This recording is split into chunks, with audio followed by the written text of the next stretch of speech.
ओं नमो ब्रह्मादिभ्यो ब्रह्म विद्या संप्रदाय कर्तृभ्यो ऋषिभ्यो नमो महद्भ्यो नमो गुरुभ्यः सर्वोपप्लवरहितः प्रज्ञानघनः प्रत्यगर्थो ब्रह्मैवाहमस्मि सुदेस्मदिपुराणानाम् आलयं करुणालयं नमामि भगवत्पादं शङ्करं लोकशङ्करं शङ्करं शङ्कराचार्यं केशवं बादरायणं सूत्रभाष्यकृतौ वन्दे भगवन्तो पुनः पुनः श्रीमच्छङ्कर भगवत्पूज्यपाद सद्गुरुभ्यो नमः वन्दे तं सच्चिदानन्दं यतिवर्यं महामतिं वेदान्तदारग्यं सद्गुरुं प्रणतोऽस्म्यहं सदाहं सम्प्रदायज्ञं संयमीन्द्रं सदाश्रियं सद्गुरुं सच्चिदानन्दं सदाचारं समाश्रये श्री श्री सच्चिदानन्देन्द्र सरस्वती महासद्गुरुभ्यो नमः अथीः भगवो ब्रह्म ಅರ್ಥ ಆಗಿತ್ತಲ್ವಾ? ಸ್ವಲ್ಪ ಉಳಿದಿತ್ತಲ್ವಾ? ಪೂರ್ತಿ ಆಯ್ತು ಅದು. ಬ್ರಹ್ಮಣಿಸ್ಥಿತಃ ಬ್ರಹ್ಮ ಪ್ರಾಪ್ನೋತಿ. ಕಥಂ ಭೂತಶ್ಚ ಬ್ರಹ್ಮಣಿ ಸ್ಥಿತೋ ಬ್ರಹ್ಮಣಿ ಪ್ರಾಪ್ನೋತಿ ಇತ್ಯಾಹ ಭಗವಾನ್. ಬ್ರಹ್ಮದಲ್ಲಿರುವಾತನು ಹೇಗಿದ್ದುಕೊಂಡು ಬ್ರಹ್ಮನ್ ಪಡ್ಕೊಳ್ತಾನೆ ಅಂತ. ಅಂದ್ರೆ ಬ್ರಹ್ಮದಲ್ಲಿ ಇರೋದಕ್ಕೆ ಯಾವುದೋ ಒಂದು ಕ್ವಾಲಿಫಿಕೇಶನ್, ಯಾವುದೋ ಒಂದು ಯೋಗ್ಯತೆ ಬೇಕಲ್ಲ. ಯಾವ ರೀತಿ ಇದ್ದವನಾಗಿದ್ದು ಬ್ರಹ್ಮನ್ ಪಡ್ಕೊಳ್ತಾನೆ, ಬ್ರಹ್ಮಚಿಂತನೆ ಮಾಡ್ತಾ ಬ್ರಹ್ಮ ಪಡ್ಕೊಳ್ತಾನೆ ಅಂದ್ರೆ ಅದು ಹೇಗಿದ್ದವನಾಗಿದ್ದು, ಯಾವ ಒಂದು ನಡವಳಿಕೆಯಿಂದ ಕೂತ್ಕೊಂಡವನಾಗಿದ್ರೆ ಅವನಿಗೆ ಬ್ರಹ್ಮ ಪ್ರಾಪ್ತಿ ಆಗೋದಕ್ಕೆ ಅನುಕೂಲವಾಗತ್ತೆ ಅಂತ ಪ್ರಶ್ನೆ. ಕಥಂಭೂತಶ್ಚ ಅಂದ್ರೆ ಹೇಗಿದ್ದವನಾಗಿರುವ ಆತನಿಗೆ ಬ್ರಹ್ಮದಲ್ಲಿದ್ದು ಬ್ರಹ್ಮನ್ ಪಡ್ಕೊಳ್ತಾನೆ ಎಂದ್ರು. ಅದಕ್ಕೆ ಹೇಳ್ತಾರೆ ಭಗವಂತ, ಯೋಂತ ಸುಖೋಂತರ ರಾಮಃ ಯಥಾಂತರ್ಜ್ಯೋತಿರೇವಯಃ ಯೋಗಿ ಬ್ರಹ್ಮ ನಿರ್ವಾಣಂ ಬ್ರಹ್ಮಭೂತೋಧಿಗಚ್ಚತಿ ಯೋಂತಃ ಸುಖೋಂತರಾರಾಮಸ್ತಥಾಂತರ್ಜ್ಯೋತಿರೇವಯಃ ಸ ಯೋಗಿ ಬ್ರಹ್ಮ ನಿರ್ವಾಣಂ ಬ್ರಹ್ಮಭೂತೋಧಿಗಚ್ಚತಿ. ಯಃ ಅಂತಃ ಸುಖಃ ಅಂತರಾರಾಮಃ ತಥಾ ಅಂತರ್ಜ್ಯೋತಿಃ ಏವ ಯಃ ಸಃ ಯೋಗಿ ಬ್ರಹ್ಮ ನಿರ್ವಾಣಂ ಬ್ರಹ್ಮಭೂತಃ ಅಧಿಗಚ್ಚತಿ. ದ್ವಾದಶ ಪದೋದು ಶ್ಲೋಕ, 12 ಪದ ಇಳಿಸಿಲ್ಲ. ಯಾವ ಸಾಧಕನು ಮುಮುಕ್ಷುವು ಅಂತಃಸುಖ ಅಂದ್ರು, ತನ್ನ ಒಳಗೆ ಸುಖವನ್ನು ಕಾಣುವನಾಗ್ತಾನೋ ಅಂತ. ಲೋಕದವರೆಲ್ಲ ಹೊರಗಿನ ಆಟಪಾಠಗಳು ಸುಖ, ಧನಕನಕ ವಾಹನ ಸುಖ ಇದು ಕಾಣ್ತಾರೆ. ಬಾಹ್ಯ ಸುಖದವರು ಲೌಕಿಕದವರು.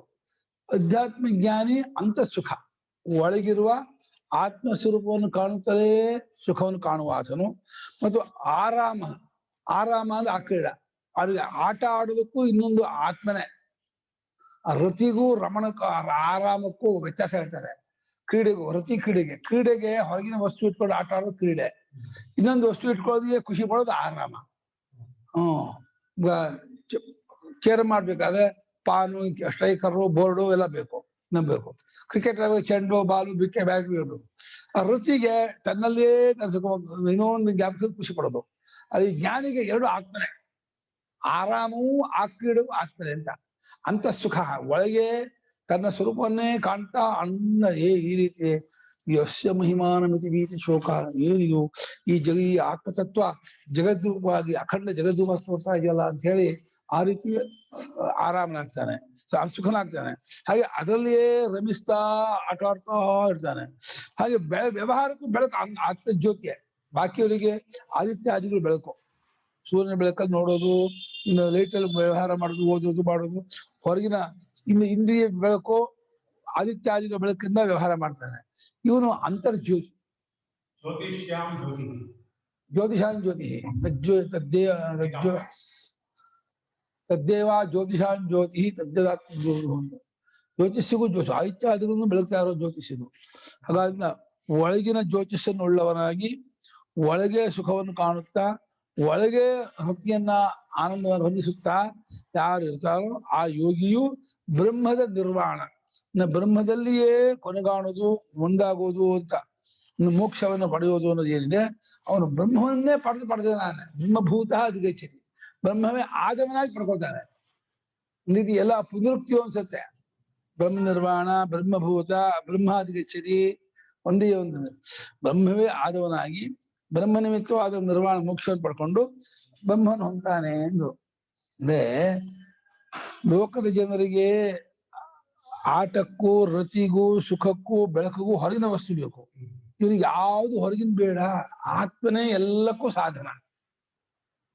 ರತಿ, ಕ್ರೀಡೆ, ಸುಖ, ಆನಂದ, ವ್ಯವಹಾರ ಸಮಸ್ತಕ್ಕೂ ಆತ್ಮನನ್ನೇ ಇಟ್ಕೊಂಡು ಆತ್ಮಾರಾಮನಾಗಿ ಆತ್ಮಸಂತುಷ್ಟನಾಗಿ ಅದರಲ್ಲೇ ಇರ್ತಾನೆ.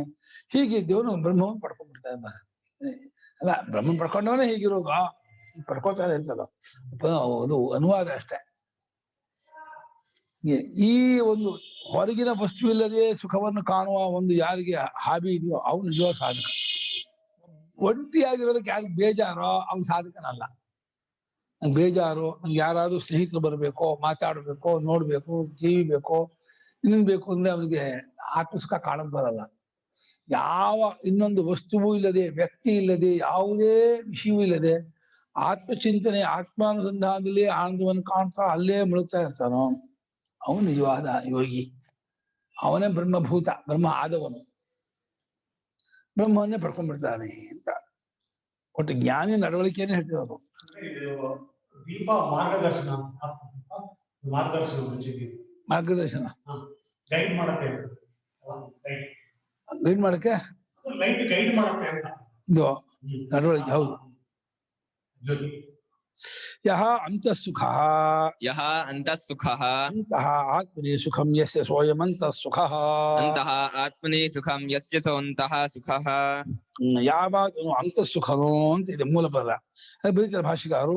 ಅಂತಃ ಒಳಗೆ ಅಂದ್ರೆ ಆತ್ಮನಲ್ಲಿಯೇ, ಸುಖವು ಅಂದ್ರೆ ಆನಂದವು, ಯಾವಾತನಿಗೋ ಅವನು ಅಂತಃಸುಖನೋ. ಒಳಗೆ ಆತ್ಮಸ್ವರೂಪವನ್ನು ಅನುಸಂಧಾನ ಮಾಡುವ, ನೆಲೆ ನಿಲ್ಲುವ, ಅದರನ್ನೇ ಚಿಂತಿಸುವ ನಿಮಿತ್ತದಿಂದ ಆಗುವ ಆನಂದವೇ ಅವನಿಗೆ ಆನಂದ. ಯಾವ ಅನ್ನಪಾನಾದಿಗಳಿಗೂ ಆನಂದ ಇಲ್ಲ. ಅನ್ನಪಾನಾದಿಗಳು ದೇಹಸ್ಥಿತಿಗೆ ಬೇಕು ಅಷ್ಟೇ, ಆನಂದಕ್ಕಲ್ಲ. ಧನಕನಕ ವಾಹನ ವಸ್ತು ಬೇಡ ಅವನಿಗೆ, ಅದು ಕ್ಲೇಶಕ್ಕೆ. ದೇಹಸ್ಥಿತಿ ಮಾತ್ರಕ್ಕೆ ಬಟ್ಟೆ ಆಗಲಿ ಅನ್ನಪಾನ ಇಟ್ಕೊಂಡಿರ್ತಾನೆ, ಅದು ಇರುತ್ತೆ ಸಾಮಾನ್ಯ ಮುಂದೆ. ಸುಖಕ್ಕೆ, ಆನಂದಕ್ಕೆ, ಖುಷಿಗೆ ಮಾತ್ರ ಆತ್ಮನೇ, ಯಾವುದನ್ನೂ ಆಶ್ರಯಿಸ್ಕೊಳ್ಳಲ್ಲ. ಸಂತೋಷಕ್ಕೆ ಮಕ್ಕಳ ಜೊತೆ ಆಟ ಆಡೋದು, ಅಥವಾ ಬೇರೆ ತಾನೇ ಗೇಮ್ ಆಡೋದು, ಮೊಬೈಲ್ ಗೇಮ್ ಆಡೋದು, ಅಥವಾ ಟಿವಿ ಸಂಗೀತ ಇದನ್ನ ಹಾಕೊಂಡು ಖುಷಿ ಪಡೋದು, ಅದೆಲ್ಲ ಇಲ್ವೇ ಇಲ್ಲ ಅವನಿಗೆ. ಎಷ್ಟೋ ಜನ ಬೇಜಾರು ಅಂತ ಹೇಳ್ಬಿಟ್ಟು ಸಂಗೀತನ ಇದು ಹಾಕೊಂಡ್ಬಿಡ್ತಾರೆ, ಸಂಗೀತ ಕೇಳ್ತಾ ಇರ್ತಾರೆ. ಖಂಡಿತ ಹೊರಗಡೆಯಿಂದ ಆನಂದ ಆಗ್ಬೇಕು ಅಂತ ಯಾರು ಅಂತಾರೆ, ಅವ್ರು ಯಾರಿಗೂ ಆ ಸ್ಥಿತಿ ಬಂದಿಲ್ಲ. ಆನಂದಕ್ಕೆ ಹೊರಗಿನ ವಸ್ತು ಬೇಕಿಲ್ಲ, ಯಾವ ಸಾಧನೆಯೂ ಬೇಕಿಲ್ಲ. ಸ್ವರೂಪವೇ ಆನಂದ, ತಾನೇ ಆನಂದ ಸ್ವರೂಪ. ಆನಂದ ಕಟ್ಕೊಂಡು ತನ್ನಲ್ಲಿಯೇ ತಾನು ನೆಲೆ ನಿಂತವನಾಗಿ ಯೋಚಿತ ಆನಂದ ಅವನು ಅಂತಃಸುಖನು. ತಥಾ ಅಂತರೇವ ಆತ್ಮನಿ ಆರಾಮಃ ಆರಮಣಂ, ತಥಾ ಅಂತರೇವ ಆತ್ಮನಿ ಆರಾಮಃ ಆರಮಣಂ. ಕ್ರೀಡಾ ಯಸ್ಯ ಸಹ ಅಂತರಾರಾಮಃ, ಕ್ರೀಡಾ ಯಸ್ಯ ಸಹ ಅಂತರಾರಾಮಃ. ಹಾಗೆಯೇ ಒಳಗಡೆಗೆ ಅಂದ್ರೆ ಆತ್ಮನಲ್ಲಿಯೇ ಆರಮಣ ರಮಿಸೋದು. ರಮಿಸೋದು ಅಂದ್ರೆ ಹೇಗೆಂದ್ರೆ ಯಾವುದೋ ಒಂದು ಸುಖವನ್ನು ಅನುಭವಿಸಿದ್ರೆ ಅದನ್ನ ಮತ್ತೆ ಜ್ಞಾಪಿಸೋದು, ಚೆನ್ನಾಗಿತ್ತು, ಹಾಗಿತ್ತು, ಹೇಗಿತ್ತು ಅಂತ ಹೇಳಿ ಆ ರಿವೈಸ್ ಮಾಡ್ಕೊಂಡು ಅದನ್ನೇ ಮೆಲಕ್ ಹಾಕ್ತಾ ಆನಂದ ಪಡ್ತಾ ಅಲ್ಲ, ಅದು ರತಿ. ಕ್ರೀಡೆ ಹೊರಗಡೆ ವಸ್ತು ಇಟ್ಕೊಂಡು ಆಟ ಆಡೋದು ಕ್ರೀಡೆ. ರತಿ ಅಂದ್ರೆ ಬಾಹ್ಯ ವಸ್ತುವನ್ನು ಇಟ್ಕೊಳ್ಳೋದೇನಿಗೆ, ತಾನು ಅನುಭವಿಸಿದ ವಸ್ತುವನ್ನೋ ವ್ಯಕ್ತಿಯನ್ನೋ ಜ್ಞಾಪಿಸ್ಕೊಂಡು ಅವ್ರ ಜೊತೆ ಮಾತಾಡಿದ್ದು, ಅವ್ರ ಜೊತೆ ಒಡನಾಟ ಇಟ್ಟಿದ್ದು, ಆ ವಸ್ತು ಇದ್ದು ಅದನ್ನೇ ಮೆತ್ತದ ಮೆಲಕ್ ಹಾಕ್ತಾ ಖುಷಿ ಪಡ್ತಾನಲ್ಲ, ಅದು ರತಿ. ಆದ್ರೆ ಇಲ್ಲಿ ಎರಡು ಆತ್ಮನೇ ಇವನಿಗೆ. ಕ್ರೀಡೆಯು ರತಿಯು ಆತ್ಮನೇ ಆಗಿದೆ. ಅಂತರಾರಾಮ ಕ್ರೀಡಾ, ಆರಮಣಂ ಕ್ರೀಡಾ ಅಂದ್ಬಿಟ್ರು. ಆಟ ಆಡೋದು, ಸಂತೋಷ ಪಡೋದು, ಖುಷಿ ಪಡೋದು ಎರಡು ಇವನಿಗೆ ಆತ್ಮನೇ.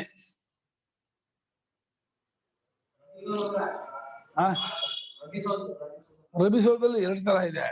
ರಮಿಸೋದು ಅಂದ್ರೆ ವಸ್ತು ಇಟ್ಕೊಳ್ಳದೆ ರಮಿಸೋದು ಒಂದು, ವಸ್ತು ಇಟ್ಕೊಂಡು ರಮಿಸೋದು ಒಂದು. ಕೇರಮೋಡ್ ಆಡ್ಕೊಂಡು ಖುಷಿ ಪಡೋದು, ಮಕ್ಕಳ ಜೊತೆ ರಮಿಸೋದು ಅದು ಬೇರೆ. ಅದೇ ಯಾವ್ದೋ ವಸ್ತು ಜ್ಞಾಪಿಸ್ಕೊಂಡು ರಮಿಸೋದು, ಅಲ್ಲಿ ಏನು ವಸ್ತು ಇರಲ್ಲ. ಏನೋ ಒಂದು ಯಾವ್ದೋ ಒಂದು ಊರಿಗೆ ಹೋಗಿದ್ವಿ, ತುಂಬಾ ಚೆನ್ನಾಗಿತ್ತು, ಜೊತೆ ಹೋಗಿದ್ವಿ, ಮಾಡಿದ್ವಿ ಅಂತ ಅದನ್ನ ಜ್ಞಾಪಿಸ್ಕೊಂಡು ಖುಷಿ ಪಡ್ತಾ ಇರ್ತಾರೆ. ಬನ್ನಿ ಮಾ. ಅಂತರೇವ ಆತ್ಮನೇವ ಜ್ಯೋತಿ ಪ್ರಕಾಶ ಯಸ್ಯ ಸಹ ಅಂತರ್ಜ್ಯೋತಿರೇವ. ತಥಃ ಏವ ಅಂತರೇವ ಆತ್ಮನ್ಯೇವ ಜ್ಯೋತಿಃ ಪ್ರಕಾಶಃ ಯಸ್ಯ ಸಹ ಅಂತರ್ಜ್ಯೋತಿರೇವ. ಹಾಗೆಯೇ ಒಳಗೆ ಆತ್ಮನಲ್ಲಿಯೇ ಬೆಳಕು ಅಂದ್ರೆ ಇದನ್ನು ಕಾಣುವುದಕ್ಕೆ ವ್ಯವಹಾರಕ್ಕೆ ಬೆಳಕು ಮನುಷ್ಯನಿಗೆ ಆಯುಷ್ಯಾದಿಗಳು ಬೇಕು, ಲೈಟ್ ಬೇಕು, ಇಂದ್ರಿಯಗಳ ಬೆಳಕು ಬೇಕು ಅಂತ ಅನ್ಸತ್ತೆ. ಬೇರೆ ಬೇರೆ ಬೆಳಕನ್ನು ಇಟ್ಕೊಂಡು ವ್ಯವಹಾರ ಮಾಡೋದು ಉಂಟು. ಯಾರೋ ಜ್ಞಾನಿಗೆ ಮಾತ್ರ ಆತ್ಮನೇ ಬೆಳಕು. ಆತ್ಮೀವಾಯು ಜ್ಯೋತಿಷ ಆಸ್ತೆ ಪಲ್ಯೇತೆ ಕರ್ಮ ಕೋರ್ಸೆ ವಿಪಲ್ಯೇತಿ ಅಂತ ಬರದಾನಕದಲ್ಲಿ ಅಡ್ಡಾಡೋದಕ್ಕೂ ಕೂರೋದಕ್ಕೂ ಮಾತಾಡೋದಕ್ಕೂ ಎಲ್ಲದಕ್ಕೂ ಆತ್ಮಾನುಭವದ ಬಲದಿಂದ ಮಾಡ್ತಾ ಇರ್ತದೆ. ಅದೊಂದನ್ನೇ ಸತ್ಯವಾಗಿ ಕಂಡುಕೊಂಡು ಅದರಲ್ಲೇ ನೆಲೆ ನಿಂತು ಆ ರೀತಿಯಾದ ವ್ಯವಹಾರ ಮಾಡ್ತಾ ಇರ್ತಾನೆ. ನೋಡಕ್ ಅವನು ನಮ್ಮ ಆಯ್ತಾಗಿ ಬೆಳೆಸ್ಕೊಂಡ ಅನ್ಸುತ್ತೆ, ಆಯ್ತಿನ ಬೆಳಕಲ್ಲೇ ಇರ್ತಾನೆ ಅವನು. ಈಗ ಹೇಳಿರಲ್ಲ ಗುರುಗಳು, ಈಗ ಇಂಗ್ಲಿಷ್ ಅಲ್ಲಿ ಸಂಬಳ ಕೊಟ್ಟಿದ್ದಾರೆ. This person sits, gets, goes, works and return back with the light of Atman alone. ಓ, ಆತ್ಮನೊಬ್ಬನಲ್ಲೇ ಇರೋದು.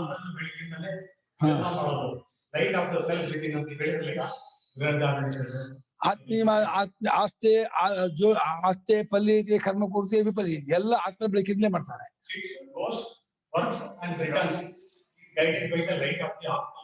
ಅಲ್ಲಿಂದಲೇ ವಾಕ್ಯ ಅದು, ಅಲ್ಲಿದ್ದ ಅನುವಾದ ಅದು, ಆ ವಾಕ್ಯದ್ದೇ ಅನುವಾದ. ಹೌದು, ಆತ್ಮನ ಬೆಳೆದ ಯಾಕೆ ವಾಸ್ತವ ಹೇಳೋದಾದ್ರೆ ಎಲ್ಲರಿಗೂ ಅದೇ ಬೆಳಕಾಗಿರೋದು. ಅದು ಅವನು ಗುರುತಿಸ್ಕೊಂಡಿರ್ತಾನೆ, ಬಾಕಿ ಗುರುತಿಸ್ಕೊಂಡಿರಲ್ಲ ಅಷ್ಟೇ ಹೊರತು ಅವನಿಗೆ ಆ ಬೆಳಕು ನಮಗೆ ಈ ಬೆಳಕು ಅರ್ಥ ಅಲ್ಲ. ಈ ಬೆಳಕು ಅಂತ ಹೇಳೋದು ಆ ಬೆಳಕೆ. ಎಲ್ಲಾ ಬೆಳಕನ್ನು ವೆರಿಫೈ ಮಾಡೋದು ಯಾವ ಬೆಳಕೋ ಅದನ್ನ ಮತ್ತೆ ಯಾವ ಬೆಳಕು ವೆರಿಫೈ ಮಾಡಲ್ಲ, ವೆರಿಫೈ ಮಾಡಿಸುವ ಅವಶ್ಯಕತೆಯೂ ಇಲ್ಲ. ಅದರಿಂದ ನಾವು ಎಲ್ಲಾ ಬೆಳಕನ್ನು ವ್ಯವಹಾರ ಮಾಡೋದು. ಆತ್ಮನ ಬೆಳಕೆ ಎಲ್ಲದಕ್ಕೂ ಸಾಧನ. ವರ್ಲ್ಡ್ ಈಸ್ ವಿತಿನ್ ಅಂತಾರಲ್ವಾ, ನಾವೇನ್ ನೋಡಿದ್ರೆ ಹಿಂಗ್ ನೋಡಿದ್ರೆ ನಮ್ ರೆಟಿನ ಒಳಗೆ ಇನ್ವರ್ಟೆಡ್ ಆಗ್ತದೆ. ಆತ್ಮನ್ ಲೈಟ್ ಇಂದ ಆ ರೆಟಿನ ಇದೆ, ಅಥವಾ ಮನಸ್ಸಿದೆ, ಬುದ್ಧಿ, ಎಲ್ಲ ಆತ್ಮನ ಬೆಳಕೆ. ಆತ್ಮನ ತಾನೇ ಅದು ಸ್ವರೂಪ, ಭೌತಿಕ ಅಲ್ಲ ಅದು. ಭೌತಿಕ ಬೆಳಕನ್ನು ಬೆಳಗುವ ಬೆಳಕು ಅದು, ಆಧ್ಯಾತ್ಮಿಕ ಆಗಿರ್ತದೆ. ಇದು ಆಧ್ಯಾತ್ಮ ಬೆಳಕು, ಸ್ವರೂಪದ ಬೆಳಕು. ಹಾಗೆ ಒಳಗಿರುವ ಆತ್ಮನಲ್ಲಿಯೇ ಬೆಳಕು. ಯಾವ ಈತನಿಗೂ ಅವನು ಅಂತರ್ಜ್ಯೋತಿರಾಗಿರ್ತಾನೆ. ಒಳಗಿನ ಆತ್ಮನ ಬೆಳಕಿನಿಂದಲೇ ಎಲ್ಲಾ ವ್ಯವಹಾರ ನಡೀತಾ ಇದೆ ಕಂಡುಕೊಂಡು ಆ ಬೆಳಕನ್ನೇ ಮುಖ್ಯವಾಗಿ ಇಟ್ಕೊಂಡಿದ್ದಾನೆ. ಬಾಕಿ ಬೆಳಕನ್ನು ಯಾವ್ದು ನೆಚ್ಕೊಳ್ಳೋದಿಲ್ಲ ಅವನು. ಯಹ ಈದೃಶಃ ಸಹ ಯೋಗಿ, ಯಹ ಈದೃಶಃ ಸಹ ಯೋಗಿ ಬ್ರಹ್ಮ ನಿರ್ವಾಣಂ ಬ್ರಹ್ಮಣಿ ನಿವೃತ್ತಿ ಮೋಕ್ಷಂ ಯಹ ಜೀವನ್ನೇವ ಬ್ರಹ್ಮಭೂತಃ ಸನ್ ಅಧಿಗಚ್ಚತಿ ಪ್ರಾಪ್ನೋತಿ. ಅವನು ಯಾರು ಈ ರೀತಿ ಇರ್ತಕ್ಕವನೋ ಅವನೇ ಯೋಗಿ. ಅವನು ಬ್ರಹ್ಮದ ನಿರ್ವಾಣ ಅಂದ್ರೆ ಬ್ರಹ್ಮದಲ್ಲಿರುವ ಸುಖವನ್ನ, ಬ್ರಹ್ಮವೇ ಸುಖ, ಬ್ರಹ್ಮ ಸ್ವರೂಪೇ ಸುಖ, ಆ ಸುಖವನ್ನು ಹೊಂತಾನೆ. ಅದು ಮೋಕ್ಷ. ಅದು ಎಲ್ಲದೊಂದು ಬಿಡುಗಡೆ ಹೊಂದಿರ್ತಕ್ಕದ್ದು. ಅದನ್ನು ಬದುಕಿರುವಾಗಲೇ ಹೇಳ್ತಾ ಇದ್ದಾರೆ ಭಾಷೆಕಾರರು. ಜೀವನ್ನೇವ ಅಂತ ಅದಾಗಿದ್ರು. ಅಂದ್ರೆ ಗೀತೆಯಲ್ಲಿ ಎಷ್ಟೋ ಕಡೆಯಲ್ಲಿ ವಿದೇಹ ಮುಕ್ತಿಯನ್ನು ಹೇಳಿದೆ. ಆದ್ರೆ ಇಲ್ಲಿ ಮಾತ್ರ ಇದು ಸಜ್ಜೋಮುಕ್ತಿ, ಜೀವನ್ ಮುಕ್ತಿ. ಇದು ಮುಕ್ತಿ ಜೀವನ್ ಮುಕ್ತಿ ಎಲ್ಲ ಒಂದೇ ಅರ್ಥ. ವಿದೇಹ ಮುಕ್ತಿ ಇದು ಮರಣಾಂತರ ಮುಕ್ತಿ ಅದೆಲ್ಲ ಇದು ಬ್ರಹ್ಮಲೋಕದ ಮುಕ್ತಿ ಅದು.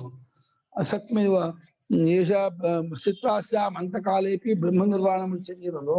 ಇದು ಬ್ರಹ್ಮ ಆಮೇಲೆ ಮುಕ್ತಿ ಆಗ್ತಾನೆ ಅಂತ ವಿದೇಹ ಮುಕ್ತಿನ ಬೆಳೆಯುತ್ತೆ.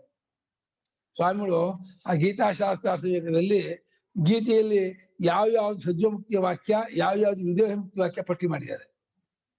ಅದರಿಂದ ಪಟ್ಟಿ ಮಾಡಿದ್ದಾರೆ. ಒಂದಿದು ತುಂಬಾ ಚೆನ್ನಾಗಿದೆ. ನಿಮ್ಗೆ ಸುಮ್ಮನೆ ನೋಡಿದ್ರೆ ಅನ್ಸೋದೇ ಇಲ್ಲ. ಸ್ವಾಮಿಗಳು ಕಾರಣ ಕೊಟ್ಟಿದ್ದಾರೆ, ಯಾಕೆ ಇದು ವಿದೇಹ ಮುಕ್ತಿ, ಇದು ಯಾಕೆ ಭಾಷಿಕಾರ ಏನ್ ಹೇಳಿದ್ದಾರೆ, ಇದು ಯಾಕೆ ಸಜ್ಜ ಮುಕ್ತಿ ಭಾಷಿಕಾರ ಹೇಗೆ ಹೇಳಿದ್ದಾರೆ, ಭಾಷೆದ ಆಧಾರದ ಮೇಲೆ ಮಾಡಿದ್ದಾರೆ. ಚಾಪ್ಟರ್ 2 ಎಲ್ಲಾನು ಜೀವನ್ ಮುಕ್ತಿ ಅಂತಾನೆ ಹೇಳ್ಬೋದಲ್ವಾ? ಸ್ಥಿತ ಪ್ರಜ್ಞೆ ಅಂದು ಅವೆಲ್ಲಾನು ಇಲ್ವಾ? ಅಕ್ಷರ ಜೀವನ್ ಮುಕ್ತಿ ಹೌದು. ಆದ್ರೆ ಚಿತ್ವಾಸ್ಯಾಂ ಅಂತಕಾಲೇಪಿ ಬ್ರಹ್ಮ ನಿರ್ವಾಣ ಮುಚ್ಚತಿ ಅನ್ನೋ ಜಾಗ ಲಾಸ್ಟ್ ಒನ್ ಹೊಂತಾನೆ. ಇದರದ್ದು ಅವನು ದೇಹ ಮುಕ್ತಿ ಆಗ್ತಾನೆ ಅಂತ ಹೇಳಿ ವಿದೇಹ ಮುಕ್ತಿನ ಅಲ್ಲಿ ಮಾಡಿದ್ದಾರೆ, ಮೆನ್ಷನ್ ಮಾಡಿದ್ದಾರೆ. ಅದು ಲಾಸ್ಟ್ ವರ್ಸ್ ಅನ್ಸುತ್ತೆ ಅಲ್ವಾ? ಸೆಕೆಂಡ್ ಚಾಪ್ಟರ್ ವಿದೇಹ ಮುಕ್ತಿ ಹೇಳ್ತಾ ಇದ್ದಾರೆ. ಇದು ಮಾತ್ರ ಇಮಿಡಿಯೇಟ್ಲಿ ಇದು ಜ್ಞಾನ ಸಮಕಾಲದಲ್ಲಿ ಆಗುವ ಮುಕ್ತಿ. ಇದು ಯಾವ್ದು ಬುಕ್ ಹೇಳಿದ್ ನೀವು? ಗೀತಾಶಾಸ್ತ್ರಾರ್ಥ ವಿವೇಕ. ಅದು ಕನ್ನಡಕ್ಕೆ ಅನುವಾದ ಮಾಡಿದ್ದೀನಿ, ಪೂರ್ತಿ ಪ್ರಿಂಟ್ ಆಗಿದೆ. ಅದನ್ನ ಇವಾಗ ರಿಲೀಸ್ ಮಾಡಿದಾರಂತೆ. ನಮ್ಮ ಹತ್ರಕ್ಕೆ ಇನ್ನೂ ಬಂದಿಲ್ಲ. ಒಂದು 25 ಕಾಪಿ ಕೊಡಿ ಅಂತ ಹೇಳಿದೀನಿ, ಕೊಡ್ತೀನಿ ಅಂತ ಹೇಳಿದ್ದಾರೆ. ಅಲ್ವಾ? ಬೆಳಕು ಅಂದ್ರೆ ನಿಜ ಅಂದ್ರೆ ಜ್ಞಾನ ಅಂತ ಲೆಕ್ಕ ಅಲ್ವಾ? ಯಾಕಂದ್ರೆ ಆತ್ಮ ಬೆಳಕು ಅಂತ ಹಂಗೇನು ಇರಲ್ಲ ಅಲ್ವಾ? ಬೆಳಕು ಅನ್ನೋದು ರೂಪಕವೇ ಹೊತ್ತು. ಹೇಗೆ ಬೆಳಕು ವಿಷಯವನ್ನು ತೋರಿಸುತ್ತೋ, ಅರಿವು ವಿಷಯವನ್ನು ತೋರಿಸೋದ್ರೆ ಬೆಳಕು ಅಂತ ಅದರ ರೂಪಕ ಮಾಡಿದ್ದಾರೆ. ಅದೇ ಇದ್ರಲ್ಲಿ ಬೆಳಕು ಭೌತಿಕ ಬೆಳಕಲ್ಲ ಅದು. ಈ ಬೆಳಕು ಹೇಗೆ ಪದಾರ್ಥವನ್ನು ತೋರಿಸುತ್ತೋ ಜ್ಞಾನವು ಪದಾರ್ಥವನ್ನು ತೋರಿಸುತ್ತೆ. ಆದ್ರಿಂದ ಜ್ಞಾನವನ್ನು ಬೆಳಕು ಅಂತ ಅಂತಾರೆ. ಆದ್ರೆ ಅದು ಭೌತಿಕ ಅಲ್ಲ. ಭೌತಿಕ ಬೆಳಕನ್ನು ಬೆಳಗುವ ಅರಿಯುವುದು. ಸೂರ್ಯನ ಬೆಳಕು, ಚಂದ್ರನ ಬೆಳಕು, ಅಗ್ನಿಯ ಬೆಳಕು, ವಿದ್ಯುತ್ ಬೆಳಕು, ಎಲ್ಲ ಬೆಳಕನ್ನು ಬೆಳಗತ್ತೆ ಅದು. ಇಷ್ಟು ಬೆಳಕಿದೆ, ಈ ಟ್ಯೂಬ್ ಲೈಟ್ ಇಷ್ಟು ಬೆಳಕು, ಈ ಚಂದ್ರನಲ್ಲಿ ಇಷ್ಟು, ಸೂರ್ಯನಲ್ಲಿ ಇಷ್ಟು ಅಂತ ಎಲ್ಲ ಬೆಳಕನ್ನು ಮೆಷರ್ ಮಾಡುವ ಅರಿವಿದೆಯಲ್ಲ, ಆ ಅರಿವೇ ನಿಜವಾದ ಬೆಳಕು. ಅದು ಈ ಸಹ ಭೌತಿಕವಲ್ಲ. ಅದು ಅನುಭವಾತ್ಮಕವಾದ ಸ್ವರೂಪಭೂತವಾದ ಬೆಳಕು. ಅದು ಕ್ರಿಯಾತ್ಮಕವೂ ಅಲ್ಲದು. ಅದಕ್ಕೆ ಹೆಚ್ಚು ಕಮ್ಮಿ ಇಲ್ಲ, ಅದಕ್ಕೆ ಹೋಗೋದು ಬರೋದು ಇಲ್ಲ. ಅದು ಉಪಾಧಿನ ಹಾಕಿ ತೋರತ್ತಷ್ಟೇ ಹೆಚ್ಚು ಕಮ್ಮಿ. ಬದುಕಿರುವಾಗಲೇ ಬ್ರಹ್ಮನಾದವನಾಗಿ ಅದನ್ನು ಸೇರ್ಕೊಂಡ್ಬಿಡ್ತಾನೆ, ಒಂದಾಗ್ತಾನೆ ಎಂದು. ಮತ್ತೆ ಅದನ್ನೇ ಏನ್ ಮಾಡ್ತಾರೆ, ಲಭಂತೆ ಬ್ರಹ್ಮ ನಿರ್ವಾಣಂ, ಲಭಂತೆ ಬ್ರಹ್ಮ ನಿರ್ವಾಣಂ, ವಿಷಯ ಕ್ಷೀಣಕಲ್ಮಷಾಃ, ವಿಷಯಃ ಕ್ಷೀಣಕಲ್ಮಷಾಃ, ಛಿನ್ನದ್ವೈಧಾಯತಾತ್ಮಾನಃ, ಛಿನ್ನದ್ವೈಧಾಯತಾತ್ಮಾನಃ, ಸರ್ವಭೂತಹಿತೇ ರತಾಃ, ಸರ್ವಭೂತಹಿತೇ ರತಾಃ. ಲಭಂತೆ ಬ್ರಹ್ಮ ನಿರ್ವಾಣಂ ಋಷಯಃ ಕ್ಷೀಣಕಲ್ಮಷಾಃ, ಛಿನ್ನದ್ವೈಧಾಯತಾತ್ಮಾನಃ ಸರ್ವಭೂತಹಿತೇ ರತಾಃ. ಲಭಂತೆ ಬ್ರಹ್ಮ ನಿರ್ವಾಣಂ ಋಷಯಃ ಕ್ಷೀಣಕಲ್ಮಷಾಃ, ಛಿನ್ನದ್ವೈಧಾಃ ಯತಾತ್ಮಾನಃ ಸರ್ವಭೂತಹಿತೇ ರತಾಃ. ಬ್ರಹ್ಮ ನಿರ್ವಾಣಂ ಲಭಂತೆ. ಬ್ರಹ್ಮೈವ ನಿರ್ವಾಣಂ ಬ್ರಹ್ಮ ನಿರ್ವಾಣಂ. ಬ್ರಹ್ಮವೇ ಮೋಕ್ಷ, ಬ್ರಹ್ಮವೇ ಸುಖ, ಅದನ್ನು ಪಡ್ಕೊಳ್ತಾರೆ ಅಂತ. ಬ್ರಹ್ಮದ ಮೋಕ್ಷ, ಬ್ರಹ್ಮದ ಸುಖ ಅಂತ ಷಷ್ಠಿ ವಿಭಕ್ತಿ ಭೇದ ಮಾಡುತ್ತಲ್ಲ, ಅಲ್ಲಿ ಭೇದ ಅರ್ಥ ಅಲ್ಲ. ನನ್ನ ಮನೆ, ನನ್ನ ಪುಸ್ತಕ ಭೇದ ಮಾಡುತ್ತೆ, ನಾನ್ ಬೇರೆ ಪುಸ್ತಕ ಬೇರೆ ಅಂತ. ಬ್ರಹ್ಮದ ಸುಖ ಅನ್ನೋದು ಇಲ್ಲಿವರೆಗೂ ಬ್ರಹ್ಮ ಅದರ ಸುಖ ಅಂತ ಹಾಗೆ ಭೇದ ಇಲ್ಲ. ಬ್ರಹ್ಮ ಸಕ್ಕರೆಯ ಸಿಹಿ ಅಂದ್ರೆ ಸಕ್ಕರೆನೇ ಸಿಹಿ, ಸಕ್ಕರೆಯ ಸಿಹಿ ಇರುವಾಗ ಸಕ್ಕರೆ ಇಲ್ಲಿವರೆಗೆ ಅಥವಾ ಸಿಹಿ ಅಲ್ಲಿವರೆಗೆ ಅಂತ ಹಾಗಿಲ್ಲ. ಹಾಗೆ ಬ್ರಹ್ಮವೇ ಸುಖ, ಬ್ರಹ್ಮದ ಸುಖ ಅದನ್ನು ಪಡಿತಾರೆ ಯಾರು? ಋಷಿಗಳು. ಋಷಿಗಳು ಜ್ಞಾನಿಗಳು ಋಷಿಗಳು ಅಂತಾರೆ. ಈಗೇನೆ ಋಷಿ ಕಾಂತದ ಋಷಿ ಅಂತ ಸೂತ್ರ ಮಾಡಿದ್ದಾರೆ. ಆ ಸಂಸಾರದನ್ನು ಮೀರಿದ್ದನ್ನು ಕಾಣುವ ಋಷಿ ಅಂತೆ. ಸಂಸಾರದ ಆಶೆ ಇರುವ, ಅಜ್ಞಾನದ ಆಶೆ ಇರುವ ತತ್ವವನ್ನು ಯಾರು ಕಂಡುಕೊಂಡಿದ್ದಾನೋ ಅವನೇ ಋಷಿ. ಅವರು ಜ್ಞಾನಿಗಳೆಲ್ಲ ಋಷಿಗಳು. ಅವರು ಕ್ಷೀಣ ಕಲ್ಮಷಾಹ. ಕಲ್ಮಷ ಅಂದ್ರೆ ಪಾಪಾದಿ ದೋಷ, ಅದನ್ನ ಸಹಿಸ್ಕೊಂಡವರು. ಪಾಪ ನಿಮಿತ್ತವಾದ ಕಾಮಾದಿ ದೋಷಗಳು ಎಲ್ಲವನ್ನು ಸಹಿಸ್ಕೊಂಡಿದ್ದಾರೆ, ಕಾಕೊಂಡಿದ್ದಾರೆ. ಕ್ಷೀಣಾಹ ದೋಷಾಹ ಯಶಾಂತೆ.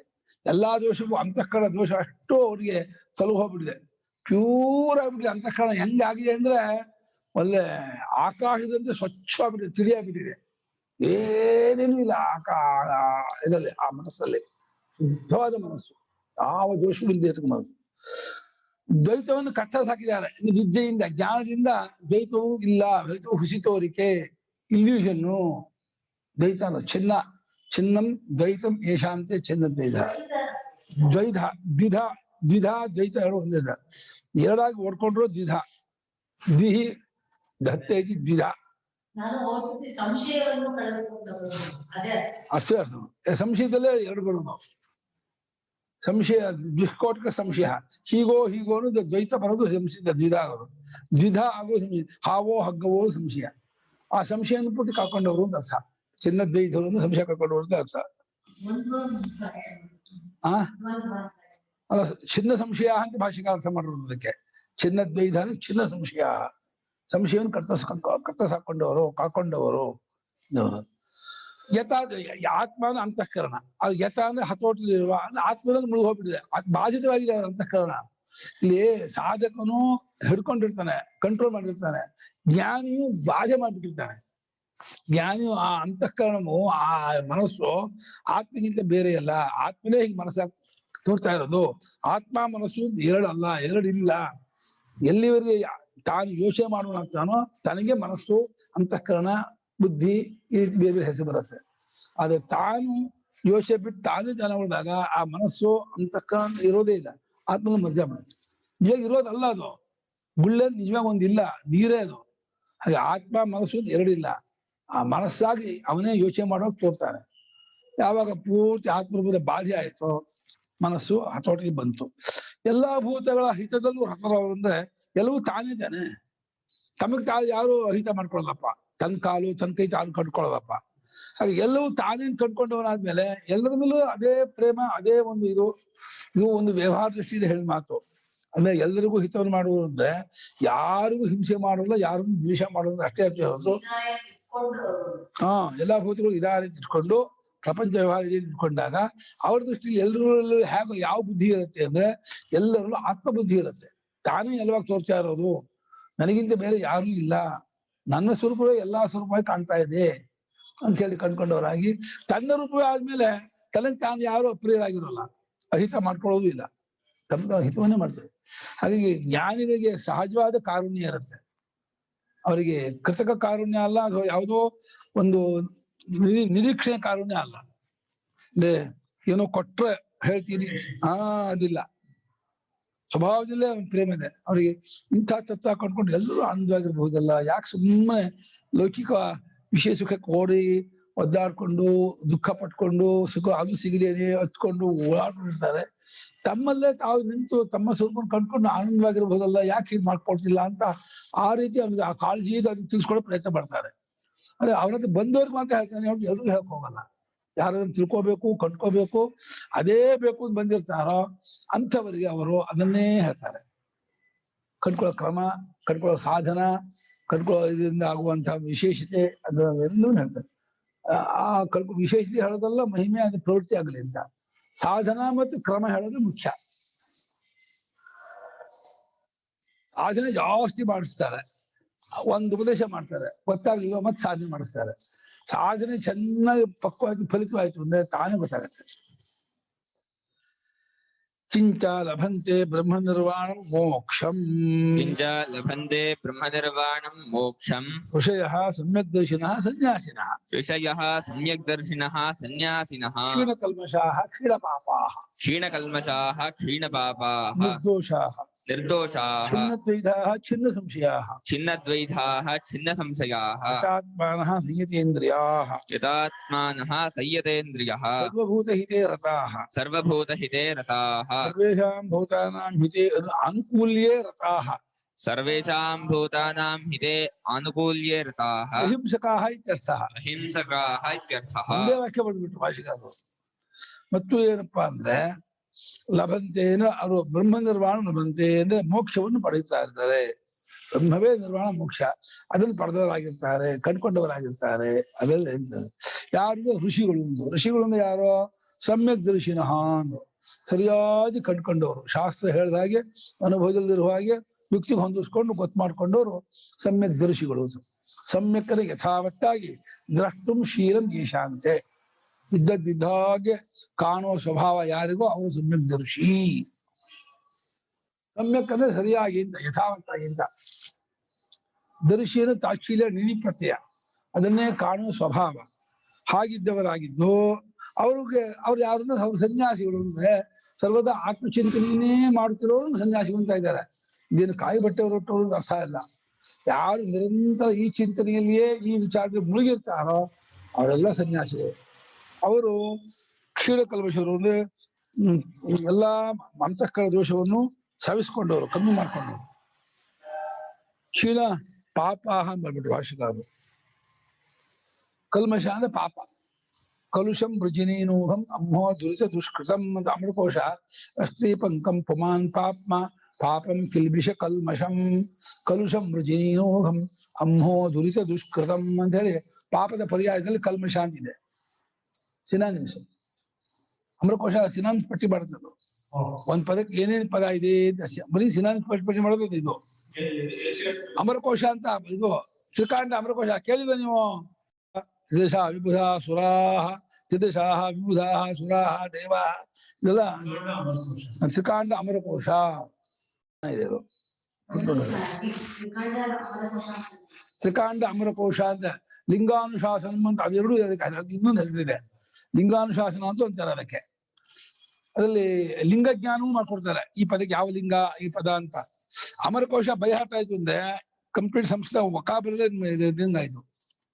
ಜಾಸ್ತಿ ಇಲ್ಲ ಅಮರಕೋಶ. ಬಹಳ 3 ಕಾಂಡ ಇದೆ. ನಾನು 2 ಕಾಂಡ ಹೇಳ್ಕೊಟ್ಟಿದ್ದೆ, ಇನ್ನೊಂದು ಕಾಂಡ ಹೇಳ್ಕೊಡ್ತೀನಿ. ಕುಮಾರ ಪಾಪ ಕ್ಷೀಣ ದೋಷ ಕಿಲ ಕಲ್ಪಷ ಕ್ಷೀಣ ಪಾಪ, ಪಾಪವನ್ನೆಲ್ಲ ಸವಿಸಿಕೊಂಡವರು ದೋಷರಹಿತರು, ನಿರ್ದೋಷ ಅಂತ ಅರ್ಥ. ದೋಷರಹಿತರು, ಯಾವ ದೋಷವೂ ಅವರಲ್ಲಿ ಕೊಳೆಯೂ ಇಲ್ಲದವರು. ಚಿನ್ನದ್ವೈತ ಮೂಲ ಪದ, ಅದಕ್ಕೆ ಚಿನ್ನ ಸಂಶಯ ಅಂತ. ಸಂಶಯನೆಲ್ಲ ಕತ್ತರಿಸ್ಕೊಂಡವರು, ಸಂಶಯವನ್ನು ಬಗೆಹರಿಸ್ಕೊಂಡವರು, ಕಿತ್ತಾಕೊಂಡವರು, ತೆಗೆದುಹಾಕೊಂಡವರು ಅಂತ ಅರ್ಥ. ಯಥಾತ್ಮಾನ ಮೂಲ ಪದ, ಅದಕ್ಕೆ ಸಂಯತೇಂದ್ರಿಯ ಭಾಷ್ಯ.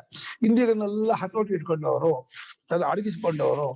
ಇಂದ್ರಿಯವೆಲ್ಲ ಪೂರ್ತಿ ಅಡಗಿಬಿಟ್ಟಿದೆ. ಬುಗುರಿ ಕುಣಿಯತ್ತಲ್ಲ, ಹಂಗ್ ಕುಣಿಯಲ್ಲ. ಯಾರಿಗೆ ವಿಷಯಾಸಕ್ತಿ ಇದೆಯೋ ಅವ್ರಿಗೆ ಇಂದ್ರಿಯ ಕುಣಿಯತ್ತೆ. ಯಾರಿಗೆ ವಿಷಯಾಸಕ್ತಿ ಹೊಟ್ಟೋಗ್ಬಿಟ್ಟಿದೆಯೋ ಶಾಂತ ಹಂಗೆ ಅಡಗ್ಬಿಡುತ್ತೆ. ಏನ್ ನೋಡಿದ್ರು ಏನ್ ಕೇಳಿದ್ರು ಕೂಡ ಅದೊಂದು ತೋರಿಕೆ. ಆತ್ಮನೇ ಹೀಗೆ ತೋರ್ತಾ ಇದ್ದಾನೆ. ಆತ್ಮ ವ್ಯತಿರಿಕ್ತವಾಗಿ ಯಾವ ದೃಶ್ಯವೂ ಇಲ್ಲ, ಯಾವ ಶಬ್ದವೂ ಇಲ್ಲ, ಯಾವ ವಾಸನ ಏನೂ ಇಲ್ಲ, ಎಲ್ಲವೂ ಆತ್ಮನಿಗೆ ಹೆಸರು ಅಂತ ಹೇಳಿ ಕಂಡ್ಕೊಂಡು ಅಲ್ಲಿ ನಿಂತು ಬಿಡುತ್ತೆ ಮನಸ್ಸು, ಹರಿದಾಡೋದಿಲ್ಲ. ಎಲ್ಲಾ ಇಂದ್ರಿಯಗಳು ಹತೋಟಿದ್ದಾಗಿ ಸಮಸ್ತ ಭೂತಗಳಲ್ಲೂ ಭೂತಗಳ ಹೃದಯದಲ್ಲಿ ರಸರಾಗಿರ್ತಾರೆ. ಯಾವ ಪ್ರಾಣಿಗಳಿಗೂ ಯಾವ ದ್ರೋಹವನ್ನು ಮಾಡಲ್ಲ. ಮಾತಿನಿಂದಲಾಗ್ಲಿ, ಮನಸ್ಸಿನಿಂದಲಾಗ್ಲಿ, ಕ್ರಿಯೆಯಿಂದಲಾಗ್ಲಿ ಹೊಡೆಯೋದು, ಬಡಿಯೋದು, ಚುಚ್ಚೋದು, ಕೊಟ್ಟೋದು, ಸಾಯಿಸೋದು ಮಾಡಕೋದು. ಎಲ್ಲ ವಿಷಯಕ್ಕೂ ದಾಸೀನ ಮಾಡ್ಬಿಡ್ತಾನೆ. ಯಾವ ವಿಷಯಕ್ಕೂ ಯಾವ ತೊಂದರೆ ಮಾಡಲ್ಲ. ಎಲ್ಲರ ವಿಷಯದಲ್ಲೂ ಭೂತಗಳ ಸತ್ಯದಲ್ಲಿನ ಅನುಕೂಲದಲ್ಲೇ ಅರ್ಥವಾಗಿರ್ತಾನೆ. ಎಲ್ಲ ಅವ್ರು ಯಾವಾಗಲೂ ಏನಾದ್ರು ತೊಡಗಿದ್ರೆ, ಏನು ಮಾಡ್ತಿದ್ರೆ ಅದು ಲೋಕ ಕಲ್ಯಾಣಕ್ಕಾಗಿ ಮಾಡ್ತಿರ್ತಾರೆ ಹೊರತು ತಮಗೆ ತಾವು ಪರಿಚಿತ ಅಭಿಮಾನವೇ ಇಲ್ಲವಾದ್ರಿಂದ, ಅವ್ರಿಗೆ ತಮ್ಗೇನು ಆಗ್ಬೇಕಾಗಿಲ್ವಾದ್ರಿಂದ ತಮ್ಮ ದೇಹೇಂದ್ರಿಯ ಸುಖಕ್ಕಾಗಿ ಏನು ಮಾಡಲ್ಲ. ದೇಹೇಂದ್ರಿಯ ಸುಖವನ್ನು ಸುಖ ಅಂತ ಅಂದ್ಕೊಂಡು ಇರಲ್ಲ ಅವರು. ದೇಹೇಂದ್ರಿಯ ಸುಖ ಅಂತ ಬೇರೆಯವ್ರು ಅನ್ಬೇಕೇ ಹೊರತು ದೇಹೇಂದ್ರಿಯ ಸುಖ ಅಂತ ಅವ್ರಿಗೆ ಒಪ್ಕೊಂಡೇ ಇಲ್ಲ. ಸುಖ ಆತ್ಮನ ಒಬ್ಬನೇ. ಹೇಗೆ ಬಿಸಿ ಬೆಂಕಿ ಮೂಲವೋ ಸುಖಕ್ಕೆ ಆತ್ಮನೇ ಮೂಲವೇ ಹೊರತು ಇನ್ನೊಂದು ಸುಖ, ಎರಡು ಸುಖ ಇಲ್ಲ. ಆತ್ಮನ ಸುಖ, ಬಿಸಿ ಸುಖ ಅಂತ ಎರಡು ಸುಖ ಇಲ್ಲ. ಅನುಕೂಲದಲ್ಲಿಯೇ ರತರಾಗಿರ್ತಾರೆ, ಅಹಿಂಸಕರಾಗಿರ್ತಾರೆ, ಯಾರಿಗೂ ತೊಂದರೆ ಮಾಡೋಲ್ಲ ಅಂತ ಅರ್ಥ. ಇದು ಜ್ಞಾನಿಯ ನಡವಳಿಕೆನ ಏನ್ ಮಾಡ್ತಾರೆ, ವ್ಯವಹಾರ ಹೇಗಿರುತ್ತೆ ಅಂತ, ಅವರ ವ್ಯವಹಾರ ಹೇಗಿರುತ್ತೆ. ಕಾಮಕ್ರೋಧ ವಿಯುಕ್ತಾನಾಂ ಯತೀನಾಂ ಯತಚೇತಸಾಂ ಅಭಿತೋ ಬ್ರಹ್ಮ ನಿರ್ವಾಣಂ ವರ್ತತೆ ವಿದಿತಾತ್ಮನಾಂ. ಕಾಮಕ್ರೋಧ ವಿಯುಕ್ತಾನಾಂ ಯತೀನಾಂ ಯತಚೇತಸಾಂ ಅಭಿತೋ ಬ್ರಹ್ಮ ನಿರ್ವಾಣಂ ವರ್ತತೆ ವಿದಿತಾತ್ಮನಾಂ. ಕಾಮಕ್ರೋಧ ವಿಯುಕ್ತಾನಾಂ ಯತೀನಾಂ ಯತಚೇತಸಾಂ ಅಭಿತಃ ಬ್ರಹ್ಮ ನಿರ್ವಾಣಂ ವರ್ತತೆ ವಿದಿತಾತ್ಮನಾಂ. ಕಾಮ ಕ್ರೋಧ ಇವುಗಳೆರಡೂ ವಿಯುಕ್ತರನ್ನು ಬಿಡುಗಡೆ ಹೊಂದಿದವರು, ಕಾಲ್ಸ್ಕೊಂಡವರು. ಆ ಎರಡೇ ಎಲ್ಲಾ ಅನರ್ಥಕ್ಕೂ ಮೂಲ. ಆಮೇಲೆ ಲೋಭ, ಮೋಹ, ಮದ, ಮಾತ್ಸರ್ಯ ಎರಡು ಬಿಟ್ರೆ ಯಾವ್ದು ಇರೋದಿಲ್ಲ. ಕಾಮ ಹೋಯ್ತು ಅಂದ್ರೆ ಆಲ್ಮೋಸ್ಟ್ ಎಲ್ಲ ಹೋದಂಗೆ, ಕಿತ್ಕೊಂಡು ಹೋದಂಗೆ. ಅದನ್ನ ಅದೇ ಮೂಲತಃ ಅನರ್ಥ. ಕಾಮಕ್ಕೆ ಮೂಲ ಕಾರಣ ಅಜ್ಞಾನ. ಆ ಅಜ್ಞಾನ ತೆಗೆಯೋದಕ್ಕೆ ಕಾಮ ತೆಗಿದೇನೆ ಅಜ್ಞಾನ ತೆಗಿಯಕ್ಕಾಗಲ್ಲ. ಅದಕ್ಕೋಸ್ಕರ ಕಾಮವನ್ನೆಲ್ಲ ಬಿಟ್ಕೊಟ್ರೆ ಅಜ್ಞಾನ ತೆಗಿಯೋ ಕೆಲಸ ಗುರುಗಳದ್ದು ಶಾಸ್ತ್ರ ಅವ್ರು ಮಾಡ್ತಾರೆ. ಕಾಮ ನಾವು ಬಿಟ್ಕೋಬೇಕು, ಅಜ್ಞಾನ ಗುರುಗಳು ತೆಗಿತಾರೆ. ಅಜ್ಞಾನ ಉಪದೇಶದಿಂದ, ಶಾಸ್ತ್ರವಾಕ್ಯದಿಂದ ಅಜ್ಞಾನ ಹೋಗುತ್ತೆ. ಆ ಉಪದೇಶ ನಾಟಬೇಕಾದ್ರೆ ಅಂತಃಕರಣ ಪ್ಯೂರ್ ಆಗಿರ್ಬೇಕು, ಶುದ್ಧ ಇರ್ಬೇಕು. ಅಂತಃಕರಣ ಪ್ಯೂರ್ ಆಗೋದು ಅಂದ್ರೆ ಕಾಮಾದಿ ದೋಷದಿಂದ ರಹಿತವಾಗಿರ್ಬೇಕು. ಅದು ನಾವು ಬಿಟ್ಕೋಬೇಕು. ಪ್ರಯತ್ನಪೂರ್ವಕವಾಗಿ ಕಾಮಾದಿ ದೋಷದಿಂದ ದೂರವಾಗಿರ್ಬೇಕು. ಯಾರು ಕಾಮ ಕ್ರೋಧದಿಂದ ವಿಯೋಗಗೊಂಡಿರೋ ಬಿಡುಗಡೆ ಹೊಂದಿದಾರೋ, ಅದು ಸಂಬಂಧವನ್ನು ಕಳ್ಸಿಕೊಂಡಿದ್ದಾರೋ, ಮತ್ತು ಯತಿಗಳು ಅಂದ್ರೆ ಯಾವಾಗಲೂ ಪ್ರಯತ್ನಶೀಲರು, ಅಂತರ್ಮುಖರಾಗುವುದಕ್ಕೆ ಪ್ರಯತ್ನ ಮಾಡುವುದು ಯತಿ. ಯತಿ ಪ್ರಯತ್ನ ಧಾತು ಯತತೆ ಇದು ಯತಿ. ಯಾವಾಗಲೂ ನಿರಂತರವಾಗಿ ಪ್ರಯತ್ನ ಮಾಡ್ತಾ ಇರುವವನಿಗೆ ಯತಿ ಇದು. ಯಾವಾಗಲೂ ಆತ್ಮ ಯಾರು ಅನ್ನೋದನ್ನ ಆ ಒಂದು ಪ್ರಶ್ನೆಗೆ ಉತ್ತರ ಹುಡುಕ್ತಾ ಇರ್ತಾನೆ. ತನ್ನ ಇಂದ್ರಿಯವನ್ನು ಮನಸ್ಸನ್ನು ಜಗ್ಗಿ ಹಿಡಿದಿರ್ತಾರೆ. ಯತಚೇತಸರು ಮನಸ್ಸನ್ನ ಹತೋಟಿ ಇಟ್ಕೊಂಡವರಾಗಿರ್ತಾರೆ. ಅವರಿಗೆ ಅಭಿತಃ ಬ್ರಹ್ಮ ನಿರ್ವಾಣಂ. ಅಭಿತಃ ಬಂದ್ರೆ ದ್ವಿತೀಯ ಬರ್ಬೇಕು. ಅಭಿತಃ ಗ್ರಾಮಂ, ಗ್ರಾಮಂ ಅಭಿತಃ ನದಿ ವರ್ತತೆ. ಎರಡುಗಳಿಗೂ ನದಿ ಇರುತ್ತದೆ. ಅಭಿತಃ ಪರಿತಃ ಸಮಯ ನಿಕಷಾಹ ಪ್ರತಿಯೋಗೇಪಿ ಸೂತ್ರ. ಅಭಿತಃ ಪರಿತಃ ಸಮಯ ನಿಕಷಾಹ ಪ್ರತಿಯೋಗ, ಇದಕ್ಕೆಲ್ಲ ದ್ವಿತೀಯ ಬರಬೇಕು ಒಂದು ಕಾರಕ ಸೂತ್ರ. ಬ್ರಹ್ಮ ನಿರ್ವಾಣ ಅಭಿತಃ ಅಂದ್ರೇನೋ, ಬದುಕಿರುವಾಗಲೂ ಬ್ರಹ್ಮ ನಿರ್ವಾಣ, ಸತ್ವೇಲು ಬ್ರಹ್ಮ ನಿರ್ವಾಣ. ಬದುಕಿರೋ ಸತ್ವವು ವ್ಯವಹಾರ ದೃಷ್ಟಿಯಿಂದ ಅವರು ಬದುಕೋದು ಸಾಯೋದು ಇರಲಿಲ್ಲ. ಹಾಗೆ ವಿಜಿತಾತ್ಮನ ಅಭಿತಃ ಬ್ರಹ್ಮ ನಿರ್ವಾಣ ವರ್ತತೆ ಅಂತ ಅನ್ವಯ. ಯಾರು ಆತ್ಮತತ್ವವನ್ನು ಕಟ್ಕೊಂಡವರಾಗಿರ್ತಾರೋ ವಿಜಿತಃ ಆತ್ಮ ತೇಷಾಂ ತೇ ವಿಜಿತಾತ್ಮನಃ ತೇಷಾಂ ವಿಜಿತಾತ್ಮನಾಂ. ಆತ್ಮತತ್ವವನ್ನು ಕಟ್ಕೊಂಡವರಿಗೆ ಬ್ರಹ್ಮ ನಿರ್ವಾಣ, ಬ್ರಹ್ಮ ನಿಮಿತ್ತವಾದ ಸುಖ ಅನ್ನೋದು ಅಭಿತಃ ವರ್ತತೆ ಅಂದ್ರೆ ಬದುಕಿರುವಾಗಲೂ ಆನಂದವಾಗಿರ್ತಾರೆ. ದೇಹ ಬಿದ್ಮೇಲೂ ಅವರು ಅದರಲ್ಲೇ ಏನಾಗ್ತಾರೆ ಸತ್ ಮೇಲೆ ಕೇಳಿದ್ರೆ ಗಡಿಗೆ ಇರುವಾಗಲೇ ಆಕಾಶ ಮಹಾಕಾಶ, ಗಡಿಗೆ ಹೊಡೆದ ಮೇಲೆ ಏನಾಗತ್ತೆ? ಏನು ಬೇರೆ ಆಗಲ್ಲ. ಇವಾಗ ಈ ಆಕಾಶ ಇದೆ, ರೂಡಲ್ ಆಕಾಶ, ಇದು ಗೋಡೆ ಇರುವಾಗಲೂ ಆ ಆಕಾಶಕ್ಕಿಂತ ಬೇರೆ ಅಲ್ಲ. ಈ ಗೋಡೆ ತೆಗೆದ ಮೇಲೆ ಏನಾಗುತ್ತೆ ಕೇಳಿದ್ರೆ ಆ ಆಕಾಶ ಒಂದಾಗತ್ತೆ ಅಂತ ಹೋಗುತ್ತೆ. ನಾವು ಹೋಗ್ಬೇಕಾಗಿಲ್ಲ, ಯಾವಾಗ ಒಂದಾಗಿರೋದೆ. ಹಾಗೆ ತತ್ವವನ್ನು ಕಂಡುಕೊಂಡ ಜ್ಞಾನಿ ಬದುಕಿರೋದು ಸಾಯೋದು ವ್ಯವಹಾರ ದೃಷ್ಟಿಗೆ ಹೊರತು ತನ್ನ ಅನುಭವ ದೃಷ್ಟಿಯಿಂದ ಸಾಯೋದು ಬದುಕೋದು ಎರಡೂ ಇಲ್ಲ. ಮರಣೇ ಸಂಭವೇ ಚೈವ ಗತ್ಯಾಗಮನಯೋರಪಿ ಸ್ಥಿತೌ ಸರ್ವಶರೀರೇಷು ಆಕಾಶೇನ ಅವಿಲಕ್ಷಣ ಅಂತ ಕೊಡಬಾರದು. ಕಿಂಚ ಕಾಮಕ್ರೋಧ ವಿಯುಕ್ತಾನಾಂ ಕಿಂಚ ಕಾಮಕ್ರೋಧ ವಿಯುಕ್ತಾನಾಂ ಕಾಮಶ್ಚ ಕ್ರೋಧಶ್ಚ ಕಾಮಕ್ರೋಧೋ ಕಾಮಶ್ಚ ಕ್ರೋಧಶ್ಚ ಕಾಮಕ್ರೋ ತಾಭ್ಯಾಂ ವಿಯುಕ್ತಾನಾಂ ಯತೀನಾಂ ತಾಭ್ಯಾಂ ವಿಯುಕ್ತಾನಾಂ ಯತೀನಾಂ ಸನ್ಯಾಸಿನಾಂ ಸನ್ಯಾಸಿನಾಂ ಚೇತಸಾಂ ಯತಚೇತಸಾಂ ಅಂತಃಕರಣಾನಾಂ ಸಂಯತಾಂತಃಕರಣಾನಾಂ ಅಭಿತಃ ಉಭಯತಃ ಅಭಿತಃ ಉಭಯತಃ ಜೀವತಾಮೃತಾನಾಂ ಚ ಜೀವತಾಮೃತಾನಾಂ ಚ ನಿರ್ವಾಣಂ ಮೋಕ್ಷಃ ವರ್ತತೆ. ಬ್ರಹ್ಮನಿರ್ವಾಣಂ ಮೋಕ್ಷಃ ವರ್ತತೆ. ವಿದಿತಾತ್ಮನಾಂ ವಿದಿತಾತ್ಮನಾಂ ವಿದಿತಃ ಜ್ಞಾತಃ ಆತ್ಮ ಏಷಾಂತೆ ವಿದಿತಾತ್ಮನಃ ವಿದಿತಃ ಜ್ಞಾತಃ ಆತ್ಮ ಏಷಾಂತೆ ವಿದಿತಾತ್ಮನಃ ತೇಷಾಂ ವಿದಿತಾತ್ಮನಾಂ ತೇಷಾಂ ವಿದಿತಾತ್ಮನಾಂ ಸಮ್ಯಗ್ದರ್ಶಿನಾಂ ಇತ್ಯರ್ಥಃ. ಸಮ್ಯಗ್ದರ್ಶಿನಾಂ ಇತ್ಯರ್ಥಃ. ಮತ್ತು ಏನಪ್ಪಾ ಅಂತಂದ್ರೆ ಕಾಮಕ್ರೋಧ ವಿಯುಕ್ತ ಮೂಲ ಪದ. ಕಾಮಕ್ರೋಧ ವಿಯುಕ್ತ ಅರ್ಥ ಬರೀತಾರೆ, ಕಾಮ ಮತ್ತು ಕ್ರೋಧವೇ ಕಾಮಕ್ರೋಧಗಳು, ಬಯಕೆ ಮತ್ತು ಸಿಟ್ಟೆ ಬಯಕೆ ಸಿಟ್ಟುಗಳು. ಅವುಗಳಿಂದ ವಿಯೋಗಗೊಂಡವರು, ಬಿಡುಗಡೆ ಹೊಂದಿದವರು, ಕಳ್ಸ್ಕೊಂಡವರು, ಆ ಸಂಬಂಧ ತಪ್ಪಿಸ್ಕೊಂಡವರು. ಯಾವತ್ತಿಗೂ ಬಯಕೆ ಬರಲ್ಲ, ಯಾವತ್ತಿಗೂ ಸಿಟ್ಟು ಬರಲ್ಲ. ಅಷ್ಟು ಮಟ್ಟಿಗೆ ಏನಾದ್ರೂ ಅವ್ರು ಸಿಟ್ಟು ಮಾಡ್ಕೊಂಡ್ರು ಅಂದ್ರೆ ಅವ್ರು ಇಷ್ಟಪಟ್ಟು ತಗೊಂಡಿದ್ದಾರೆ ಅಂತ ಸಿಟ್ಟಾಗಿಲ್ಲ. ಅವರು ಸಿಟ್ಟು ಮಾಡ್ಕೊಳ್ಳೋದು ಬೇರೆ, ಸಿಟ್ಟಾಗೋದು ಬೇರೆ. ಸಿಟ್ಟಾಗೋದು ಕಂಟ್ರೋಲ್ ಆಗ್ಬಿಡ್ತಾರೆ, ಸಿಟ್ಟು ಮಾಡ್ಕೊಳ್ಳೋದು ಒಂದ್ ಏನೋ ಉದ್ದೇಶಕ್ಕೆ ಮಾಡ್ಕೊಳ್ತಾರೆ. ಶಿಷ್ಯನ್ ತಿದ್ದಬೇಕು, ಯಾರನ್ನು ಸರಿ ಮಾಡ್ಬೇಕು. ಸಿಟ್ಟು ತಗೊಳ್ತೇವೆ ಆಗೋಲ್ಲ. ಈಗ ಸಿಟ್ಟಿನಿಂದ ಕೆಲಸ ಆಗ್ಬೇಕು ಅಂತ ಆದಾಗ ಆ ಸಿಟ್ಟು ತಗೊಳ್ತಾರೆ. ಸಿಟ್ಟು ತಗೊಂಡ್ ಮಾತ್ರ ಅವ್ರು ಸಿಟ್ಟಾಗಿರಲ್ಲ. ಸಿಟ್ಟಾಗೋದು ಅಂದ್ರೆ ಅವರಲ್ಲಿ ವಿಕಾರ ಹೋಗ್ಬಿಡುತ್ತೆ. ಸಿಟ್ಟು ಕಣ್ ಕೆಂಪಾಗೋದು, ಮೈ ಬೆವರೋದು, ಮೈ ನಡುಗೋದು, ಹಲ್ಲು ಕಚ್ಕೊಳ್ಳೋದು ಇತ್ಯಾದಿ ವಿಕಾರಗಳೆಲ್ಲ ಆಗತ್ತೆ. ವಿಕಾರಗಳೆಲ್ಲ ಆಗಿ ಆಯಾಸಗೊಂಡವರಾದ್ರೆ ಅದು ಸಿಟ್ಟಾದವರು. ಸಿಟ್ಟು ತಗೊಂಡವರು ಪೆನ್ ತಗೊಂಡ ಹಾಗೆ ತಗೊಳ್ತಾರೆ, ತಗೊಂಡ್ಬಿಟ್ಟು ತಕ್ಷಣ ಬಿಟ್ಟು ಬಿಡ್ತಾರೆ ಸಿಟ್ಟನ. ಕೋರಿಕೆ ಆ ಕೋರಿಕೆ ಅಂತಾರಲ್ಲ ಅಷ್ಟೇ. ನಟನೆ. ಮಗುಗೆ ಏಯ್ ಹೋದ ನೋಡು ಹೊರಕ್ಕೆ ಅಂತ ಮಗುನ ಹೆದರ್ಸ್ತೀವಿ, ಹೋಗ್ಬೇಡ ಅಂದಿಲ್ಲ. ಅವ್ರಿಗೆ ಮಗು ಹೋಗ್ಬಿಡತ್ತೆ, ಅದು ಗಾಡಿ ಗಿಡಿ ಓಡಾಡ್ತಾ ಇರುತ್ತೆ, ಪೆಟ್ ಮಾಡ್ಕೊಂಡ್ರೆ ಹೊರ ಹೋಗ್ಬೇಡ ಇಲ್ಲೇ ಇರು ಹಾಗೆ ತಿಂತೀವಿ. ಆ ಮಗು ಹೆದರ್ಕೊಳತ್ತೆ ಬೈದ್ರು ಅಂತ. ಆದ್ರೆ ಇವನ್ ಸಿಟ್ಟು ಬಂದಿರಲ್ಲ, ಮತ್ತೆ ಹೆಸರು ಕಷ್ಟಕ್ಕೆ ಹೇಳ್ತಾನೆ.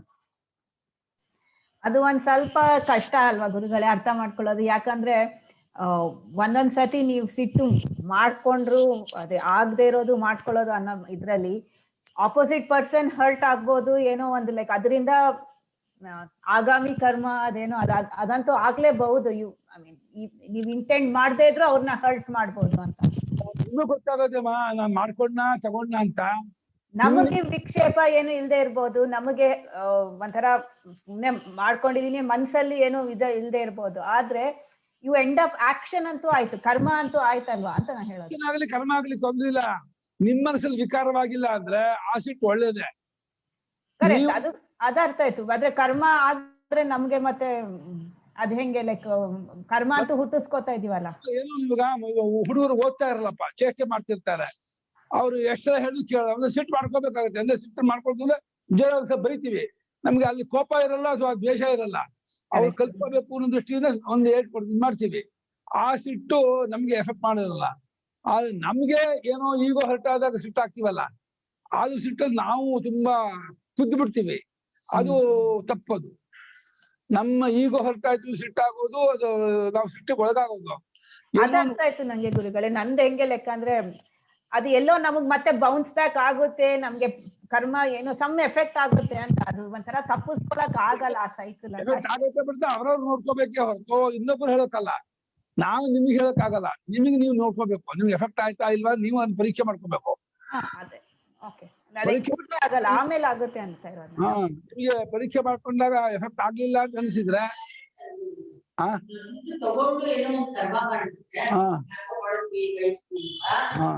ಆಮೇಲೂ ಅದ್ರದ್ದು ಫಲ ನಮ್ಗೆ ಆಗುತ್ತೆ ಅಂತ. ಯಾರಿಗೋ ಏನೋ ಒಂದು ಫಲ ಇರುತ್ತಲ್ಲ, ಆ ಫಲವಾಗಲಿ ಕ್ರಿಯೆ ಆಗಲಿ ಎರಡರಲ್ಲೂ ಅಸಂಗನಾಗಿರ್ಬೇಕು. ಕ್ರಿಯಾಕಾಲದಲ್ಲೂ ಫಲಕಾಲದಲ್ಲೂ ಅಸಂಗನಾಗಿದ್ದೇನೆಯೇ ಅದು ಕ್ರಿಯೆ ಒಳಗಾಗಿಲ್ಲ ಅಂತ ಅರ್ಥ ಹೊತ್ತು ಫಲಕ್ಕೆ ಗುರಿಯಾದ್ರೂ ಅದು ಕ್ರಿಯೆ ತಗೊಂಡ ಅಂತ ಅರ್ಥ. ಫಲಕ್ಕೂ ಒಳಗಾಗಬಾರ್ದು. ಅಲ್ಲ, ಫಲಕ್ಕೆ ಒಳಗಾಗೋದಲ್ಲ ಗುರುಗಳೇ. ಅವ್ರು ಕೇಳ್ತಿರೋದೇನಂದ್ರೆ, ನಾವು ಸುಮ್ನೆ ಸಿಟ್ಟನ್ನ ತಗೊಂಡು ಬೇರೆಯವ್ರ ಮೇಲೆ ಗದರಿಸಿದಾಗ್ಲೂ ಅವರಿಗೆ ಅದು ನೋವು ಆದ್ರೆ ಅವ್ರಿಗೆ ನೋವು ಮಾಡಿದ ಪಾಪ ನಮಗ್ ಉಂಟಾಗತ್ತಾ ಇಲ್ವಾ ಅಂತ. ಇಲ್ಲ, ಉದ್ದೇಶ ಲೆಕ್ಕವೇ ಹೊರತು ಕ್ರಿಯೆ ಲೆಕ್ಕ ಅಲ್ಲ. ಪಾಪ ಬರಲ್ಲ.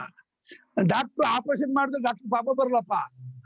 ಡಾಕ್ಟರ್ ಕುಯ್ತಾರೆ, ರಕ್ತ ಬರುತ್ತೆ, ನೋವಾಗಲ್ಲ, ಆದ್ರೂ ಪಾಪ ಬರಲ್ಲ. ಉದ್ದೇಶ ಹಿಂಸೆ ಆಗ್ಲಿಂದಲ್ಲ, ಉದ್ದೇಶ ಲೆಕ್ಕವೇ ಹೊರತು ಪಾಪಕ್ಕೆ ಕ್ರಿಯೆ ಆಗ್ಲಿ ಫಲವಾಗ್ಲಿ ಅವ್ರು ಅನ್ಕೊಳ್ಳೋ ಲೆಕ್ಕ ಅಲ್ಲ.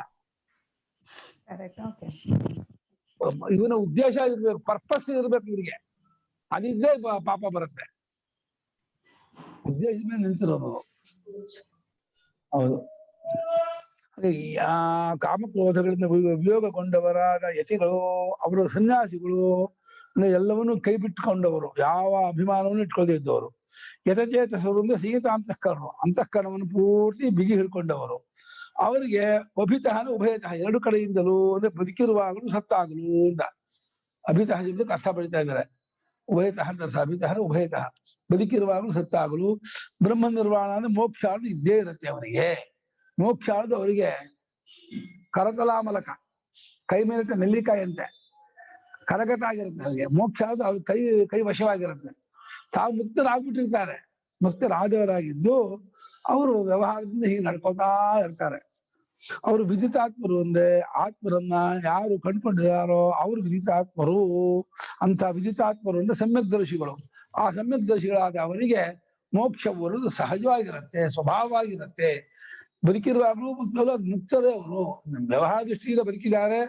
ವ್ಯವಹಾರ ದೃಷ್ಟಿಯಿಂದ ದೇಹ ಬಿಟ್ಟರು ತಂಬೋದೇ ಹೊರತು ಸ್ವಾನುಭವ ದೃಷ್ಟಿಯಿಂದ ದೇಹವಿದ್ದಾಗ ದೇಹಾತೀತರಾಗಿರೋದ್ರಿಂದ ದೇಹ ಬಿಡೋದು ಕಟ್ಕೊಳ್ಳೋದು ಎರಡೂ ಇಲ್ಲ ಅವರಿಗೆ. ಈ ದೇವಿ ಅವಿದ್ಯಾ ಕಲ್ಪಿತ ದೇಹ, ರಜ್ಜು ಸರ್ಪದಂತೆ ಕಲ್ಪಿತವಾದ ವಸ್ತು ಆದ್ರಿಂದ ಅವ್ರಿಗೆ ದೇಹ ಸಂಬಂಧ ಅವ್ರಿಗೆ ಇರೋದೇ ಇಲ್ಲ. ಸತ್ಯವಾಗಿ ಮೀರಿದವರೇ ಯಾವಾಗ. ಈಗ ಸಮ್ಯಕ್ ದರ್ಶನನಿಷ್ಠಾನಾಂ ಸನ್ಯಾಸಿನಾಂ ಸಜ್ಜೋ ಮುಕ್ತಿ ಉಕ್ತ. ಸಮ್ಯಕ್ ದರ್ಶನನಿಷ್ಠಾನಾಂ ಸನ್ಯಾಸಿನಾಂ ಸದ್ಯೋ ಮುಕ್ತಿ ಉಕ್ತ. ಸಮ್ಯಕ್ ದರ್ಶನ, ಪರಮಾರ್ಥ ದರ್ಶನ, ಆತ್ಮಜ್ಞಾನ, ಬ್ರಹ್ಮಜ್ಞಾನ, ಬ್ರಹ್ಮಾತ್ಮೀಕತ್ವ ಜ್ಞಾನ ಎಲ್ಲ ಒಂದೇ ಅರ್ಥ. ಸರಿಯಾದ ತಿಳುವಳಿಕೆ. ದರ್ಶನ ಅಂದ್ರೆ ಅನುಭವ ಪರ್ಯಂತವಾದ ಜ್ಞಾನಕ್ಕೆ ದರ್ಶನ ಅಂತಾರೆ.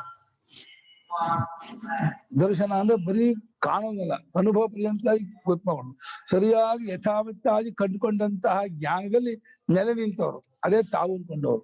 ಅಂತಹ ಸನ್ಯಾಸಿಗಳಿಗೆ ಅವನ್ನ ಸನ್ಯಾಸಿಗಳು ಜ್ಞಾನಿಗಳನ್ನೇ, ಅವರಿಗೆ ಸಜ್ಜೋಮುಕ್ತಿ ಕಂಡುಕೊಂಡ ಸಮಯದಲ್ಲೇ ಅವ್ರು ಮುಕ್ತರು ಅನ್ನುವ ವಿಚಾರವನ್ನ ಇದುವರೆಗೆ ಹೇಳಿ ಮುಗಿಸಿದ್ದಾಯಿತು. ಕರ್ಮಯೋಗಶ್ಚ ಈಶ್ವರಾರ್ಪಿತ ಸರ್ವಭಾವೇನ ಈಶ್ವರೇ ಬ್ರಹ್ಮಣಿ ಆಧಾಯ ಕ್ರಿಯಮಾಣಃ ಸತ್ವಶುದ್ಧಿ ಜ್ಞಾನ ಪ್ರಾಪ್ತಿ ಸರ್ವಕರ್ಮ ಸನ್ಯಾಸ ಕ್ರಮೇಣ ಮೋಕ್ಷಾಯ ಇತಿ ಭಗವಾನ್ ಪದೇ ಪದೇ ಅಬ್ರವೀತ್ ವಕ್ಷತಿ ಚ. ಕರ್ಮಯೋಗ ಅನ್ನೋದಿದೆಯಲ್ಲ, ಕರ್ಮಯೋಗ ಅನ್ನೋದು ಎಂಥದ್ದು? ಈಶ್ವರನಲ್ಲಿ ಸಮರ್ಪಣೆ ಮಾಡಿದ್ದಾದ ಸರ್ವಭಾವ. ಅದು ಒಂದ್ಸರಿ ಹೋಲ್ಡಾ ಶರಣಾಗತಿನ ಹಾಗೆ ಎಲ್ಲವನ್ನೂ ಒಪ್ಪಿಸ್ಬಿಟ್ಟಿದ್ದಾನೆ. ನಾನು, ನನ್ನ ದೇಹೇಂದ್ರಿಯ ಮನ ಬುದ್ಧಿಗಳು, ನನ್ನ ಮನೆ, ನನ್ನ ಮನೆಯ ಸಂಪತ್ತು, ಅದ್ ಮನೆಯಂತ ಹೆಂಡತಿ ಮಕ್ಕಳು ಎಲ್ಲವನ್ನೂ ಭಗವಂತ ಒಪ್ಪಿಸ್ಬಿಟ್ಟಿದ್ದಾನೆ. ಒಪ್ಪಿಸ್ಬಿಟ್ಟು ಈಶ್ವರಾಯ ಭಕ್ತಿಪತ್ ಕರ್ಮಾಣಿ ಕರ್ಮ ಅಂತ ಹೇಳಿ ಅವನ ಹೇಳಿದಾನೆ, ಆಜ್ಞೆ ಮಾಡಿದ್ದಾನೆ. ನಾನು ಅವನ ದಾಸ, ಅವನ ಸಂತೋಷಕ್ಕಾಗಿ ಮಾಡ್ತೀನಿ ಅಂತ ಹೇಳಿ ಎಲ್ಲ ಅವನದು ಅನ್ನೋದನ್ನು ಪ್ರತಿಕ್ಷಣಕ್ಕೆ ಜ್ಞಾಪಿಸ್ಕೊಳ್ತಾ ಇದ್ದಾನೆ. ಕರ್ಮಕಾಲದಲ್ಲಿ ಮಾತ್ರ ಅಲ್ಲ, ಸರ್ವದಾ ಅವನಿಗೆ ಯಾವುದ್ರ ಮೇಲೂ ಅಭಿಮಾನ, ಒಂದು ಮಮತ್ವ, ಪ್ರೇಮ ಇರಲ್ಲ. ಎಲ್ಲಾ ಸಮಯದಲ್ಲೂ, ಕರ್ಮದಲ್ಲೂ, ಕರ್ಮ ಫಲದಲ್ಲೂ, ಕರ್ಮ ಸಾಧನದಲ್ಲೂ ತಾನಿರುವ ತನ್ನ ಸಂಪತ್ತಿನ ಎಲ್ಲರ ಮೇಲೂ ಅಭಿಮಾನ ಬಿಟ್ಟಿರ್ತಾನೆ, ಅಭ್ಯಾಸ ಮಾಡ್ತಾ ಇರ್ತಾನೆ. ಹೀಗಾಗಿ ಈಶ್ವರನಲ್ಲಿ ಸಮರ್ಪಣೆ ಮಾಡಿದ್ದಾದ ಸರ್ವಭಾವ, ಹಾಗೆ ಸರ್ವಭಾವ ಭಾಷೆಗಾರರು ಬರೀ ಕರ್ಮ ಅಷ್ಟೇ ಅಲ್ಲ, ಎಲ್ಲವನ್ನೂ ಒಪ್ಪಿಸ್ಕೊಂಡ್ಬಿಡ್ತಾನೆ. ನಂದು ಏನ್ ವ್ಯಾವಹಾರಿಕವಾಗಿ ಹೇಳ್ತಿದ್ದಾರೆ ಅದಷ್ಟು ಈಶ್ವರನಿಂದೆ ಅಷ್ಟು ಭಗವಂತಂದೇ, ನಂದೇನು ಇಲ್ಲ, ನಾನು ಅವನ ಆಳು, ಅವನ ದಾಸ ಅಂತ ಅಂದ್ಕೊಂಡು ಆ ಈಶ್ವರನಲ್ಲಿ ಏನೋ ಬ್ರಹ್ಮದಲ್ಲಿ ಮಾಡುವ ಕರ್ಮವನ್ನೆಲ್ಲ ಕರ್ಮ ಇಟ್ಟು ವಾಪಸಿ ಅಂತ ಅರ್ಥ. ಎಲ್ಲ ಕರ್ಮವನ್ನು ಕರ್ಮಫಲವನ್ನು ವಾಪಸಿಬಿಟ್ಟು ಅದನ್ನು ಸತ್ವಶುದ್ಧಿ, ಅದು ಅಂತಃಕರಣ ಶುದ್ಧಿ, ಅದರಿಂದ ಜ್ಞಾನ ಪ್ರಾಪ್ತಿ ಶಾಸ್ತ್ರಾರ್ಥ ಜ್ಞಾನ ಪ್ರಾಪ್ತಿ, ಆಮೇಲೆ ಸರ್ವಕರ್ಮ ಸನ್ಯಾಸ, ಶಾಸ್ತ್ರಾರ್ಥ ಜ್ಞಾನ ಮನದಟ್ಟಾಗತ್ತೆ. ಅದರಿಂದ ಎಲ್ಲಾ ಕರ್ಮವನ್ನು ಬಿಟ್ಟು ಧ್ಯಾನಯೋಗಿ ಆಗ್ಬಿಡ್ತಾನೆ. ಆಮೇಲೆ ಆ ಕ್ರಮದಿಂದ ತತ್ವ ಜ್ಞಾನ, ಆಮೇಲೆ ಮೋಕ್ಷ. ಇಲ್ಲಿ ಜ್ಞಾನ ಪ್ರಾಪ್ತಿ ಅನ್ನೋ ಜಾಗದಲ್ಲಿ ಆತ್ಮಜ್ಞಾನ ಪ್ರಾಪ್ತಿ ಆಗಿದೆ ಅಂತ ಅಲ್ಲ, ಆತ್ಮಜ್ಞಾನ ವಿಷಯಕ ಜ್ಞಾನ, ಇದು ಶಬ್ದಜ್ಞಾನ ಪ್ರಾಪ್ತಿ. ಚಿತ್ತಶುದ್ಧಿ ಆಗುತ್ತಲೇ ವೇದಾಂತವೆಲ್ಲ ಅರ್ಥ ಆಗುತ್ತೆ. ಈ ರೀತಿ ವೇದಾಂತ ಎಲ್ಲಾ ಪ್ರಕ್ರಿಯೆಯನ್ನು ಗೊತ್ತಾಕೋತಾನೆ. ಆ ಕಾರ್ಯಕಾಲ ಪ್ರಕ್ರಿಯೆ ಇರಲಿ, ಪಂಚಕೋಶ ಇರಲಿ, ಅವಸ್ಥಾತ್ಯ ಇರಲಿ, ದೃಶ್ಯ ಇರಲಿ, ಸಾಮಾನ್ಯ ಎಲ್ಲಾ ಪ್ರಕ್ರಿಯೆಯನ್ನು, ವೇದಾರ್ಥವನ್ನು, ಉಪನಿಷತ್ ವಾಕ್ಯಾರ್ಥವನ್ನು, ಎಲ್ಲಾ ಯುಕ್ತಿ ಅನುಭವ ದೃಷ್ಟಾಂತ ಹೊಂದಿಸ್ಕೊಂಡು ವೇದಾಂತ ವಿಚಾರನೆಲ್ಲ ಅರ್ಥ ಮಾಡ್ಕೊಳ್ತಾನೆ. ಈ ಅರ್ಥ ಮಾಡ್ಕೊಂಡು ಇದು ಜ್ಞಾನ ಪ್ರಾಪ್ತಿ. ಆಮೇಲೆ ಇಂಥ ಜ್ಞಾನಕ್ಕಾಗಿಯೇ ನನ್ನ ಜೀವನ ಮುಡುಪಾಗಿಟ್ಕೋಬೇಕು ಅಂದ್ಕೊಂಡು ಸ್ವಲ್ಪ ಅನ್ಯಾಸ ಮಾಡ್ತಾನೆ. ಹೌದು, ವಿಚಾರ ಮಾಡೋದು ಅದೇ, ಅದನ್ನ ಇಟ್ಕೊಂಡು ವಿಚಾರ ಮಾಡ್ತಾ ಇದ್ದಾನೆ. ವಿಚಾರ ಮಾಡಲು ಅನುಭವಕ್ಕೆ ಹೊಂದಿಸ್ಕೊಂಡು ಜ್ಞಾನ ಸನ್ಯಾಸಿ ಆದ್ಮೇಲೆ ಮಾಡ್ತಾನೆ. ಇಲ್ಲಿ ವಿಚಾರ ಮಾಡ್ತಾ ಇದ್ದು ಅರ್ಥ ಮಾಡ್ಕೊಂಡು ಗೊತ್ತು ಮಾಡ್ಕೊಂಡು ಸನ್ಯಾಸ ಮಾಡ್ಬಿಡ್ತಾನೆ, ಎಲ್ಲವನ್ನೂ ಬಿಟ್ಬಿಡ್ತಾನೆ. ಹೌದೌದು, ಧ್ಯಾನ ಯೋಗ ವಿಚಾರ ಪ್ರಧಾನ, ಅದೇ ಮುಖ್ಯ. ಜ್ಞಾನ ಪ್ರಾಪ್ತಿ ಸರ್ವಕರ್ಮನ್ಯಾಸ ಆಕ್ರಮದಿಂದ ಧ್ಯಾನ ಯೋಗಕ್ಕೆ ಹತ್ಕೊಂಡು ತತ್ವಚಿಂತನೆ ಮಾಡ್ತಾ ತತ್ವಜ್ಞಾನ ಮಾಡ್ಕೊಂಡು ಮುಕ್ತನಾಗ್ತಾನೆ ಅನ್ನುವಂತ ವಿಚಾರವನ್ನ ಭಗವಂತ ಹೆಜ್ಜೆ ಹೆಜ್ಜೆಗೂ ಹೇಳ್ತಾ ಇದ್ದಾನೆ, ಹೇಳಿರುತ್ತಾನೆ ಮತ್ತು ಹೇಳುವನಾಗೂ ಇದ್ದಾನೆ. ಅಬ್ರವೀತ್ ವಕ್ಷ್ಯತಿ ಚ, ಹೇಳಿಯೂ ಇದ್ದಾನೆ ಹಿಂದೆ, ಮುಂದೆ ಹೇಳುವನಾಗೂ ಇದ್ದಾನೆ. ಆಯಾಯ ಪ್ರಸಂಗ ಬಂದಾಗಲೆಲ್ಲ ಕರ್ಮಯೋಗದ ಅಭ್ಯಾಸದ ಮೇಲೆ ಹಾಗೆ ಹೇಳ್ಕೊಂಡು ಹೋಗೋದು ಪರಮಾತ್ಮ ಸತ್ಯ ವಿಚಾರವನ್ನ. ಅಥ ಇದಾನೀಂ ಧ್ಯಾನಯೋಗಂ ಸಮ್ಯಕ್ ದರ್ಶನಸ್ಯ ಅಂತರಂಗಂ ವಿಸ್ತರೇಣ ವಕ್ಷ್ಯಾಮಿ ಇತಿ ತಸ್ಯ ಸೂತ್ರಸ್ಥಾನೀಯಾಂ ಶ್ಲೋಕಾನ್ ಉಪದಿಶತಿ ಸ್ಮ. ಇನ್ನು ಈಗ ಮುಂದಿನ 27-28ನೇ ಶ್ಲೋಕದಲ್ಲಿ ಏನ್ ಮಾಡ್ತಾನೆ ಅಂತ ಹೇಳಿದ್ರೆ, ಮುಂದೆ 6ನೇ ಅಧ್ಯಾಯದಲ್ಲಿ ಧ್ಯಾನ ಯೋಗನ ಹೇಳ್ಬೇಕು ಅಂದ್ಕೊಂಡಿದ್ದಾನೆ.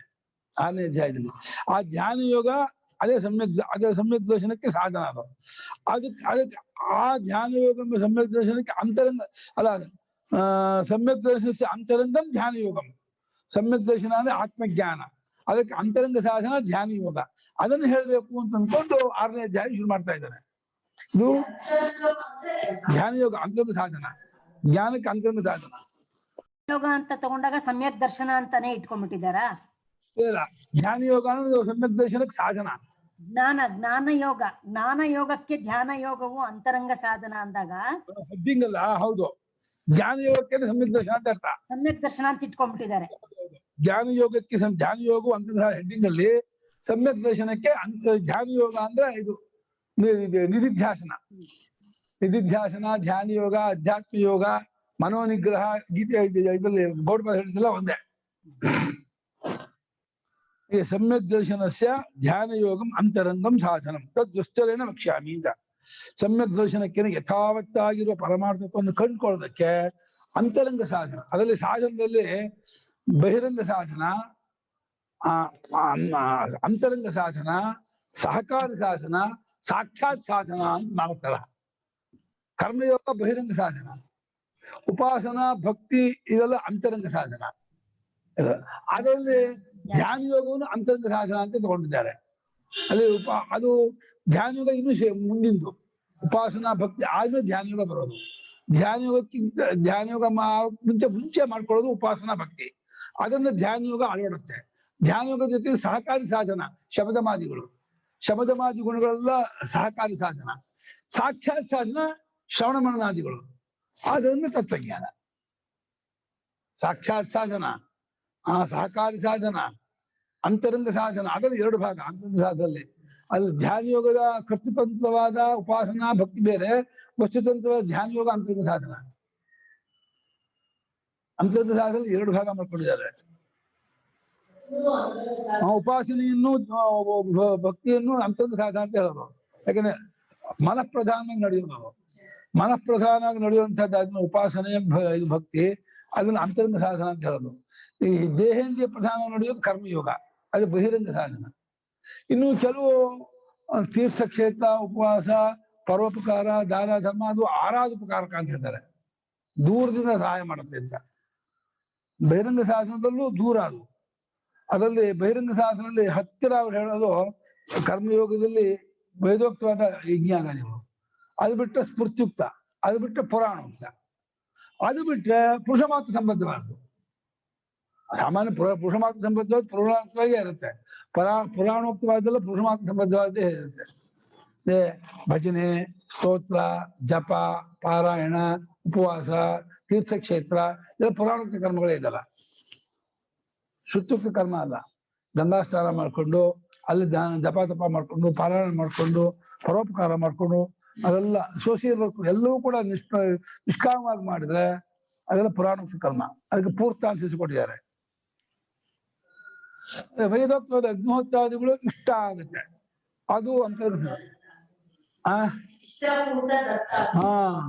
ದತ್ತ ಬಹಿರ್ವೇದಿ ದಾನ.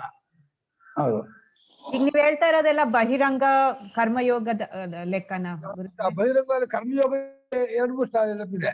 ಕರ್ಮಯೋಗ ಬಹಿರಂಗ ಆದ್ರೂ ವೇದೋಕ್ತದ ಅಗ್ನಿಹೋತ್ರಾದಿಗಳು ಬಹಿರಂಗ ಕರ್ಮಸಾಧನೆ ಬೇರೆ, ಸ್ಮೃತ್ಯುಕ್ತವಾದ ಉಪಾಸನಾ ವೇದಾಧ್ಯಯನ ಬೇರೆ, ಪುರಾಣೋಕ್ತವಾದಂತಹ ಪೂಜಾ ಪುರಸ್ಕಾರಾದಿಗಳು, ಜಪ ಉಪವಾಸಾದಿಗಳು, ತೀರ್ಥಕ್ಷೇತ್ರ ಇದೆಲ್ಲ ಅದು ಬೇರೆ. ಅದು ಎಲ್ಲ ಆರಾಧೋಪಕಾರಕ. ಆರಾಧೋಪಕಾರಕ ಬಹಿರಂಗ ಸಾಧನ, ಅಂತರಂಗ ಸಾಧನ, ಸನ್ನಿಪತ್ಯೋಪಕಾರಕ, ಸಾಕ್ಷಾತ್ ಸಾಧನ, ಈ ಸಾಕಾರ ಸಾಧನ, ಸಾಕ್ಷಾತ್ ಸಾಧನ ಅನೇಕ ಹೆಸರು ಕೊಟ್ಕೊಂಡು ಹೋಗ್ತಾರೆ. ಈಗ ಸಾಕ್ಷಾತ್ ಅಂತೆಲ್ಲ ಅಂತ ಇದೀರಲ್ಲ, ಅದೆಲ್ಲ ಏನ್ ಬೇರೆ ಅಲ್ವಾ? ಅದು ಕರ್ಮಯೋಗದ ಕೆಳಗ್ ಬರಲ್ಲ. ಅದು ಸಾಕ್ಷಾತ್ ಶ್ರವಣ ಮನನಾದಿಗಳು ಕೇಳುತ್ತಲೇ ಗೊತ್ತಾಗೋದು ಸಾಕ್ಷಾತ್ ಸಾಧನ.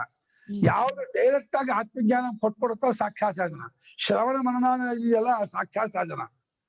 ಶ್ರವಣ ಕಾಲದಲ್ಲಿ ಉತ್ತಮಾಧಿಕಾರಿ ಕೇಳ್ತಾ ಕೇಳ್ತಾ ಅದು ನಚಿಕೇತ ತಿಳ್ಕೊಂಬಿಟ್ಟ, ಅದು ಬಹಿರಂಗ ಬರುತ್ತೆ. ಆದ್ರೆ ಅಂತ ಅಲ್ಲ, ಸಾಕ್ಷಾತ್ ಸಾಧನ ಅಂತರಂಗ ಆಗುತ್ತಾ? ಇದು ಸಹಕಾರಿ ಅಂತೇನೋ ಅಂದ್ರಿ? ಸಾಧನ ಶಮದಮಾದಿಗಳು, ಶಮ ದಮ ಮನಸ್ಸಿಗೆ ಬೇಕಾದಂತ ಆತ್ಮಜ್ಞಾನ ಆಗ್ಬೇಕಾದ್ರೆ ಜೊತೆಲಿ ಇರ್ಬೇಕಾದಂತ ಕ್ವಾಲಿಫಿಕೇಶನ್. ಸೊ ಅಂತರಂಗದಲ್ಲಿ ಸಹಕಾರಿ, ಸಾಕ್ಷಾತ್, ಧ್ಯಾನ ಯೋಗದಲ್ಲಿ 2 ಅಂತ ಹೇಳಿದೀರಾ, ಕರೆಕ್ಟಾ? ಧ್ಯಾನ ಯೋಗ ಅಂತರಂಗದಲ್ಲಿ ಒಳಗಿಂದು, ಅದರ ಹೊರಗಿಂದು ಉಪಾಸನಾ ಭಕ್ತಿ. ಇದು ಸಹಕಾರ ಸಾಧನ ಧ್ಯಾನ ಯೋಗದ ಜೊತೆಯಲ್ಲಿ ಇರಲೇಬೇಕಾಗಿರ್ತಕ್ಕಂಥ ನಡವಳಿಕೆ ಸಹಕಾರ ಸಾಧನ. ಆಮೇಲೆ ಅದಕ್ಕಿಂತ ಒಳಗೆ ಸಾಕ್ಷಾತ್ ಸಾಧನ ಶ್ರವಣ ಮನನಾದಿಗಳು. ಶ್ರವಣ ಮನನ ಇದೆಯಲ್ಲ, ನೀವು ಗುರುವಾಕ್ಯ ಕೇಳಿ ಅದನ್ನ ಮನನ ಮಾಡಿ ಸಾಕ್ಷಾತ್ ಸಾಧನ. ನೇರಾಗಿ ತತ್ವ ಗೊತ್ತಾಕೊಳ್ಳೋ ಸಾಧನ, ನೇರಾಗಿ ತತ್ವವನ್ನು ಗೊತ್ತಾಕೊಳ್ಳೋ ಸಾಧನ ಸಾಕ್ಷಾತ್ ಸಾಧನ ಶ್ರವಣ ಮನನಾದಿಗಳು. ಅದ್ರ ಜೊತೆಯಲ್ಲಿ ಸಾಗೋದು ಅಂದ್ರೆ ಶ್ರವಣ ಮನನಾದಿ ಜೊತೆಯಲ್ಲಿ ಇರಬೇಕಾದ್ರೆ ಸಹಕಾರ ಸಾಧನ ಶಬ್ದವಾದಿಗಳು. ಶಬ್ದವಾದಿಗಳ ಜೊತೆಯಲ್ಲಿ ಹಿಂದಕ್ಕೆ ಇರೋದು ಅಂತರ್ಜ್ಞಾನ ಧ್ಯಾನ ಯೋಗ, ಅದು ಒಂದ್ ರೀತಿ ಸಹಕಾರ ಸಾಧನ ಅಂತ ಹೇಳ್ಬೋದು. ಉಪಾಸನೆ, ಮೆಡಿಟೇಷನ್, ಉಪಾಸನೆ ಮಾಡೋದು ಅವೆಲ್ಲ ಅದು ಇನ್ನು ಹಿಂದಿಂದು. ಧ್ಯಾನ ಯೋಗಕ್ಕಿಂತ ಸ್ವಲ್ಪ ಕೆಳಗಿಂದು. ಉಪಾಸನೆ ಭಕ್ತಿ ಯೋಗವೆಲ್ಲ ಅಂತರಂಗ ಸಾಧನವಾದ್ರು, ಅದರಿಂದ ಧ್ಯಾನ ಯೋಗ ಇದಾಗತ್ತೆ, ಕೈಗಳು ಉಂಟಾಗತ್ತೆ. ಉಪಾಸನೆ ಮಾಡಿ ಏಕಾಗ್ರತೆ ಬರುತ್ತೆ. ಆದ್ರೆ ಈ ಚಾಪ್ಟರ್ ಗುರುಗಳೇ, ಚಾಪ್ಟರ್ 5 ಅದು ಕರ್ಮ ಸನ್ಯಾಸ ಯೋಗ ಅಂತ ಇದಾರೆ. ಆದ್ರೆ ಹೇಳಿದೆಲ್ಲ ವಿದ್ವತ್ ಸನ್ಯಾಸಿ ಬಗ್ಗೆ ಜಾಸ್ತಿ ಅಲ್ವಾ? ಅಲ್ಲ, ವಿದ್ವತ್ ಸನ್ಯಾಸಿಯನ್ನ ಗೋಲಾಗಿಟ್ಕೊಂಡು ವಿದಿಶಾ ಸನ್ಯಾಸಿ ನಡವಳಿಕೆ ಹಾಕಿದ್ದಾರೆ. ಗೋಲ್ ಅದೇ, ವಿದ್ವತ್ ಸನ್ಯಾಸಿಯ ಗೋಲು. ವಿದ್ವತ್ ಸನ್ಯಾಸಿಯನ್ನು ಗೋಲಾಗಿಟ್ಕೊಂಡು ಅದನ್ನ ಆದರ್ಶವಾಗಿಟ್ಕೊಂಡು ವಿದಿಶಾ ಸನ್ಯಾಸಿ ಏನ್ ಮಾಡ್ಬೇಕು ಅಂತ, ವಿವಿಧಿತ ಸನ್ಯಾಸಿ ಏನ್ ಮಾಡ್ಬೇಕು ವಿದ್ವತ್ ಸನ್ಯಾಸಿ ಆಗಕ್ಕೆ ಅಂತ ಹೇಳ್ತಾ ಇದಾರೆ. ವಿದ್ವತ್ ಸನ್ಯಾಸಿ ಆಗಿ ಹೇಗಿರ್ತಾರೆ ಅದನ್ನು ನೋಡಿ ವಿವಿಧ ಸನ್ಯಾಸಿ ಹಾಗಿರ್ಬೇಕು ಅಂತ ತಿಳಿಸ್ಕೊಡ್ತಾ ಇರೋದು. ಈಗ ಹೇಳಿ ಎಕ್ಸ್ಪ್ಲೇನ್ ಮಾಡಿರೋದೆಲ್ಲ ವಿದ್ವತ್ ಸನ್ಯಾಸಿ ಬಗ್ಗೆ. ಆದ್ರೆ ವಿದ್ವತ್ ಸನ್ಯಾಸಿಯನ್ನು ಸೇರಿಸ್ಕೊಂಡೆ ಎಕ್ಸ್ಪ್ಲೇನ್ ಮಾಡಿರೋದು ಎಲ್ಲ ಜ್ಞಾನಿ ಬಗ್ಗೆನೆ ಹೇಳಿದ್ದಾರೆ ಜಾಸ್ತಿ. ಇವಂತ ಸುಖವಂತರಾಮ ಜ್ಞಾನಿಯ, ಆದ್ರೆ ಹಾಗಿರ್ಬೇಕು ಅಂತ ಇವನಿಗೆ ಸಾಧನ. ಕರೆಕ್ಟ್. ಜ್ಞಾನಿಗೆ ಏನನ್ನು ಹೇಳಿದ್ಯೋ ಅದು ವಿವಿಧ ಸನ್ಯಾಸಿಗೆ ಅಷ್ಟು ಸಾಧನ. ಅದು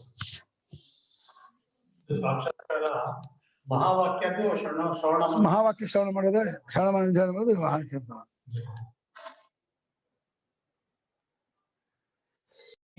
ಧ್ಯಾನ ಯೋಗವು ಅಂದ್ರೆ ಸಮ್ಯಕ್ ದರ್ಶನಕ್ಕೆ ಧ್ಯಾನ ಯೋಗವು ಅಂತರಂಗ ಸಾಧನವಾಗಿದೆ. ಅದನ್ನು ವಿಸ್ತಾರವಾಗಿ ಡಿಟೈಲ್ ಆಗಿ ಹೇಳ್ತೀನಿ 6ನೇ ಅಧ್ಯಾಯದಲ್ಲಿ ಅಂತ ಅಂದ್ಕೊಂಡು ಅದಕ್ಕೆ ಸೂತ್ರ ಸ್ಥಾನ ಅಂದ್ರೆ ಸಂಕ್ಷಿಪ್ತವಾಗಿ ಹೇಳೋದು ಅನ್ನೋ ಜಾಗದಲ್ಲಿರ್ತಕ್ಕಂಥ 2 ಶ್ಲೋಕ, ಮುಂದಿನ 2 ಶ್ಲೋಕ 27, 28 ಇಡೀ 6ನೇ ಅಧ್ಯಾಯಕ್ಕೆ ಸೂತ್ರ ರೂಪವಾಗಿದೆ, ಸೂತ್ರಪ್ರಾಯವಾಗಿದೆ. ಸೂತ್ರ ಜಾಗದಲ್ಲಿ ಹೇಳಿ ತೆಗಿರಿಮ್ಮ ನೀವು. ಹಾ, ಆದ್ರೆ ಈ ಚಾಪ್ಟರ್ಗೆ ಅದು ಹೆಸರು ಸರಿ ಇಲ್ಲ ಅನ್ಸುತ್ತೆ ಗುರುಗಳೇ, ಅದು ಅಥವಾ ನನಗೆ ಅರ್ಥ ಆಗ್ಲಿಲ್ಲ. ಕರ್ಮ ಸನ್ಯಾಸಿ ಅಂದ್ರೆ ಚಾಪ್ಟರ್ 4 ಅಲ್ಲೂ ಅದೇ ಹೇಳಿದ್ದಾರೆ, ಇಲ್ಲೂ ಅದೇ ಹೇಳಿದ್ದಾರೆ. ಏನ ವ್ಯತ್ಯಾಸ ಅನ್ನೋದೇನು ಇಲ್ಲ ಅಂತ ನನಗೆ ಅನ್ಸುತ್ತೆ. ಜ್ಞಾನ ಯೋಗವನ್ನೇ ನೇರ ಹೇಳಿರೋದು ಚಾಪ್ಟರ್ 4 ಅಲ್ಲಿ. ಇದರಲ್ಲಿ ಕರ್ಮ ಸನ್ಯಾಸ ಹೇಳಿಕೊಂಡು ವಿವಿಧ ಸನ್ಯಾಸಿಯನ್ನ ಮನಸ್ಸಿಟ್ಕೊಂಡು ವಿದ್ವತ್ ಸನ್ಯಾಸಿ ಸ್ಕೇಮಿ ಹೇಳಿದ. ಈಗ ವಿವಿಧ ಸನ್ಯಾಸ ಇದು ಹೇಗಿರ್ಬೇಕು, ಆ ಧ್ಯಾನ ಯೋಗ ಹೇಗ್ ಮಾಡ್ಬೇಕು ಅಂತ 6ನೇ ಅಧ್ಯಾಯದಲ್ಲಿ ಹೇಳ್ತಾರೆ. ಚಾಪ್ಟರ್ 4 ಅಲ್ಲೂ ಆದ್ರೆ ನಿಜ ಅಂದ್ರೆ ಕರ್ಮ ಸನ್ಯಾಸನೇ ಅಲ್ವಾ ಅದು? ಪಶ್ಯೇದ ಅದು ಕರ್ಮಣಿ ಅದೇನೋ ಜ್ಞಾನಿ ನಡವಳಿಕೆ ಅದು. ಗೃಹಸ್ಥ ಜ್ಞಾನಿ ಆಗ್ತಾನೆ, ಸನ್ಯಾಸಿ ಜ್ಞಾನಿ ಇರ್ತಾರೆ. ಅಲ್ಲಿ ತತ್ವಜ್ಞಾನಿ ಆ ಸ್ವರೂಪವನ್ನು ಹೇಳಿರೋದು ಜ್ಞಾನಿ ವಿಚಾರ. ಅದು ಜ್ಞಾನಿ ಡೈರೆಕ್ಟ್ ಜ್ಞಾನಿ ಹೇಳ್ತಾನೆ, ಜ್ಞಾನ ಹೇಗಾಗುತ್ತೆ ಅಂತ ವಿಚಾರ ಹೇಳಿದ್ರು. 5ನೇದಲ್ಲಿ ಕರ್ಮ ಸನ್ಯಾಸ ಮುಖ್ಯವಾಗಿ ಇಟ್ಕೊಂಡು ಹೇಳಿದ್ರು. ಕರ್ಮಗಳನ್ನು ಸನ್ಯಾಸ ಮಾಡಿ ಅದು ಚಿಂತೆ ಕೂತ್ಕೋಬೇಕು ಅಂತ, ಯಾಕಂದ್ರೆ ಜ್ಞಾನಿ ಹಾಗಿರ್ತಾನೆ ಅಂತ. ಆ ಕೂತ್ಕೊಂಡು ಅವನು ಯಾವ ರೀತಿ ಧ್ಯಾನ ಯೋಗ ಮಾಡ್ಬೇಕು ಅನ್ನೋದು 6ನೇ ಅಧ್ಯಾಯದಲ್ಲಿ ಹೇಳ್ತಾರೆ. ಸೂತ್ರ ಅಂತ ಹೇಳ್ತೀವಿ.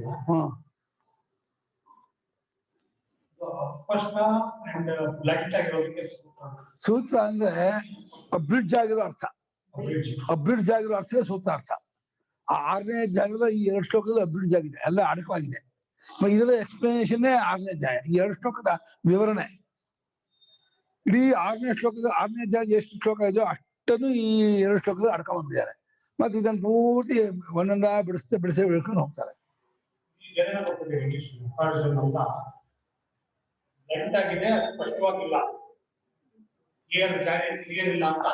ಅಲ್ಲ, ಬ್ಲಂಟ್ ಆಗಿದೆ ಅಂದ್ರೆ ಅಸ್ಪಷ್ಟವಾಗಿಲ್ಲ ಅಂತ ಸ್ಪಷ್ಟ ಅಲ್ಲ, ಅಡಕವಾಗಿರುತ್ತೆ. ಇವಾಗ ಈ ಲವಂಗದ ಎಣ್ಣೆಯಲ್ಲಿ ಲವಂಗದ ಸಾರಲ್ಲಿ ಅಡಕ ಇರುತ್ತೆ. ಹಾಗೆ ಇದು ಎಸೆನ್ಸ್, ಇದು 6ನೇ ಅಧ್ಯಾಯ ಎಸೆನ್ಸ್. ಇದು ಸೂತ್ರ ಸಂಗ್ರಹ. ಸೂತ್ರ ಶಬ್ದಕ್ಕೆ ಅರ್ಥ ಅಲ್ಪಾಕ್ಷರಂ ಅಸಂದಿಗ್ಧಂ ಸಾರವತ್ ವಿಶ್ವತೋಮುಖಂ ಅಷ್ಟೋಭಂ ಅನವದ್ಯಂಚ ಸೂತ್ರಂ ಸೂತ್ರವಿದೋ ವಿದುಹು ಅಂತ. ಅಕ್ಷರ ಕಮ್ಮಿ ಇದ್ದು, ಸಂದೇಹವಿಲ್ಲದೆ, ದೋಷವೂ ಇಲ್ಲದೆ, ಅನೇಕ ಮುಖವಾದ ಅರ್ಥವನ್ನು ಒಳಗೊಂಡಂತಹ ಒಂದು ವಾಕ್ಯಕ್ಕೆ ಸೂತ್ರ ಅಂತ ಹೇಳ್ತಾರೆ. ಅಕ್ಷರ ಕಮ್ಮಿ, ದೋಷ ಇಲ್ಲ, ಸಂದೇಹವೂ ಇಲ್ಲ. ಅಕ್ಷರ ಕಮ್ಮಿ, ಸಂದೇಹವೂ ಇಲ್ಲ, ದೋಷವೂ ಇಲ್ಲ, ವ್ಯಾಪಕವಾದ ಅರ್ಥ ಇಟ್ಕೊಂಡಿದೆ, ಅನೇಕ ಮುಖವಾಗಿ ಅದು ಹೋಗುತ್ತೆ ಅಂತ ಒಂದು ಇದಕ್ಕೆ ಸೂತ್ರ ಅಂತ. ಅಬ್ರಿಡ್ಜ್ ಆಗಿದೆ. ಒಟ್ಟು 6ನೇ ಅಧ್ಯಾಯದ ಅರ್ಥವಲ್ಲ 2 ಶ್ಲೋಕದಲ್ಲಿ ಅಬ್ರಿಡ್ಜ್ ಆಗಿದೆ. ಮತ್ತೆ ಇದನ್ನೇ ವಿವರಣೆ ಕೊಟ್ಟ 6ನೇ ಅಧ್ಯಾಯ.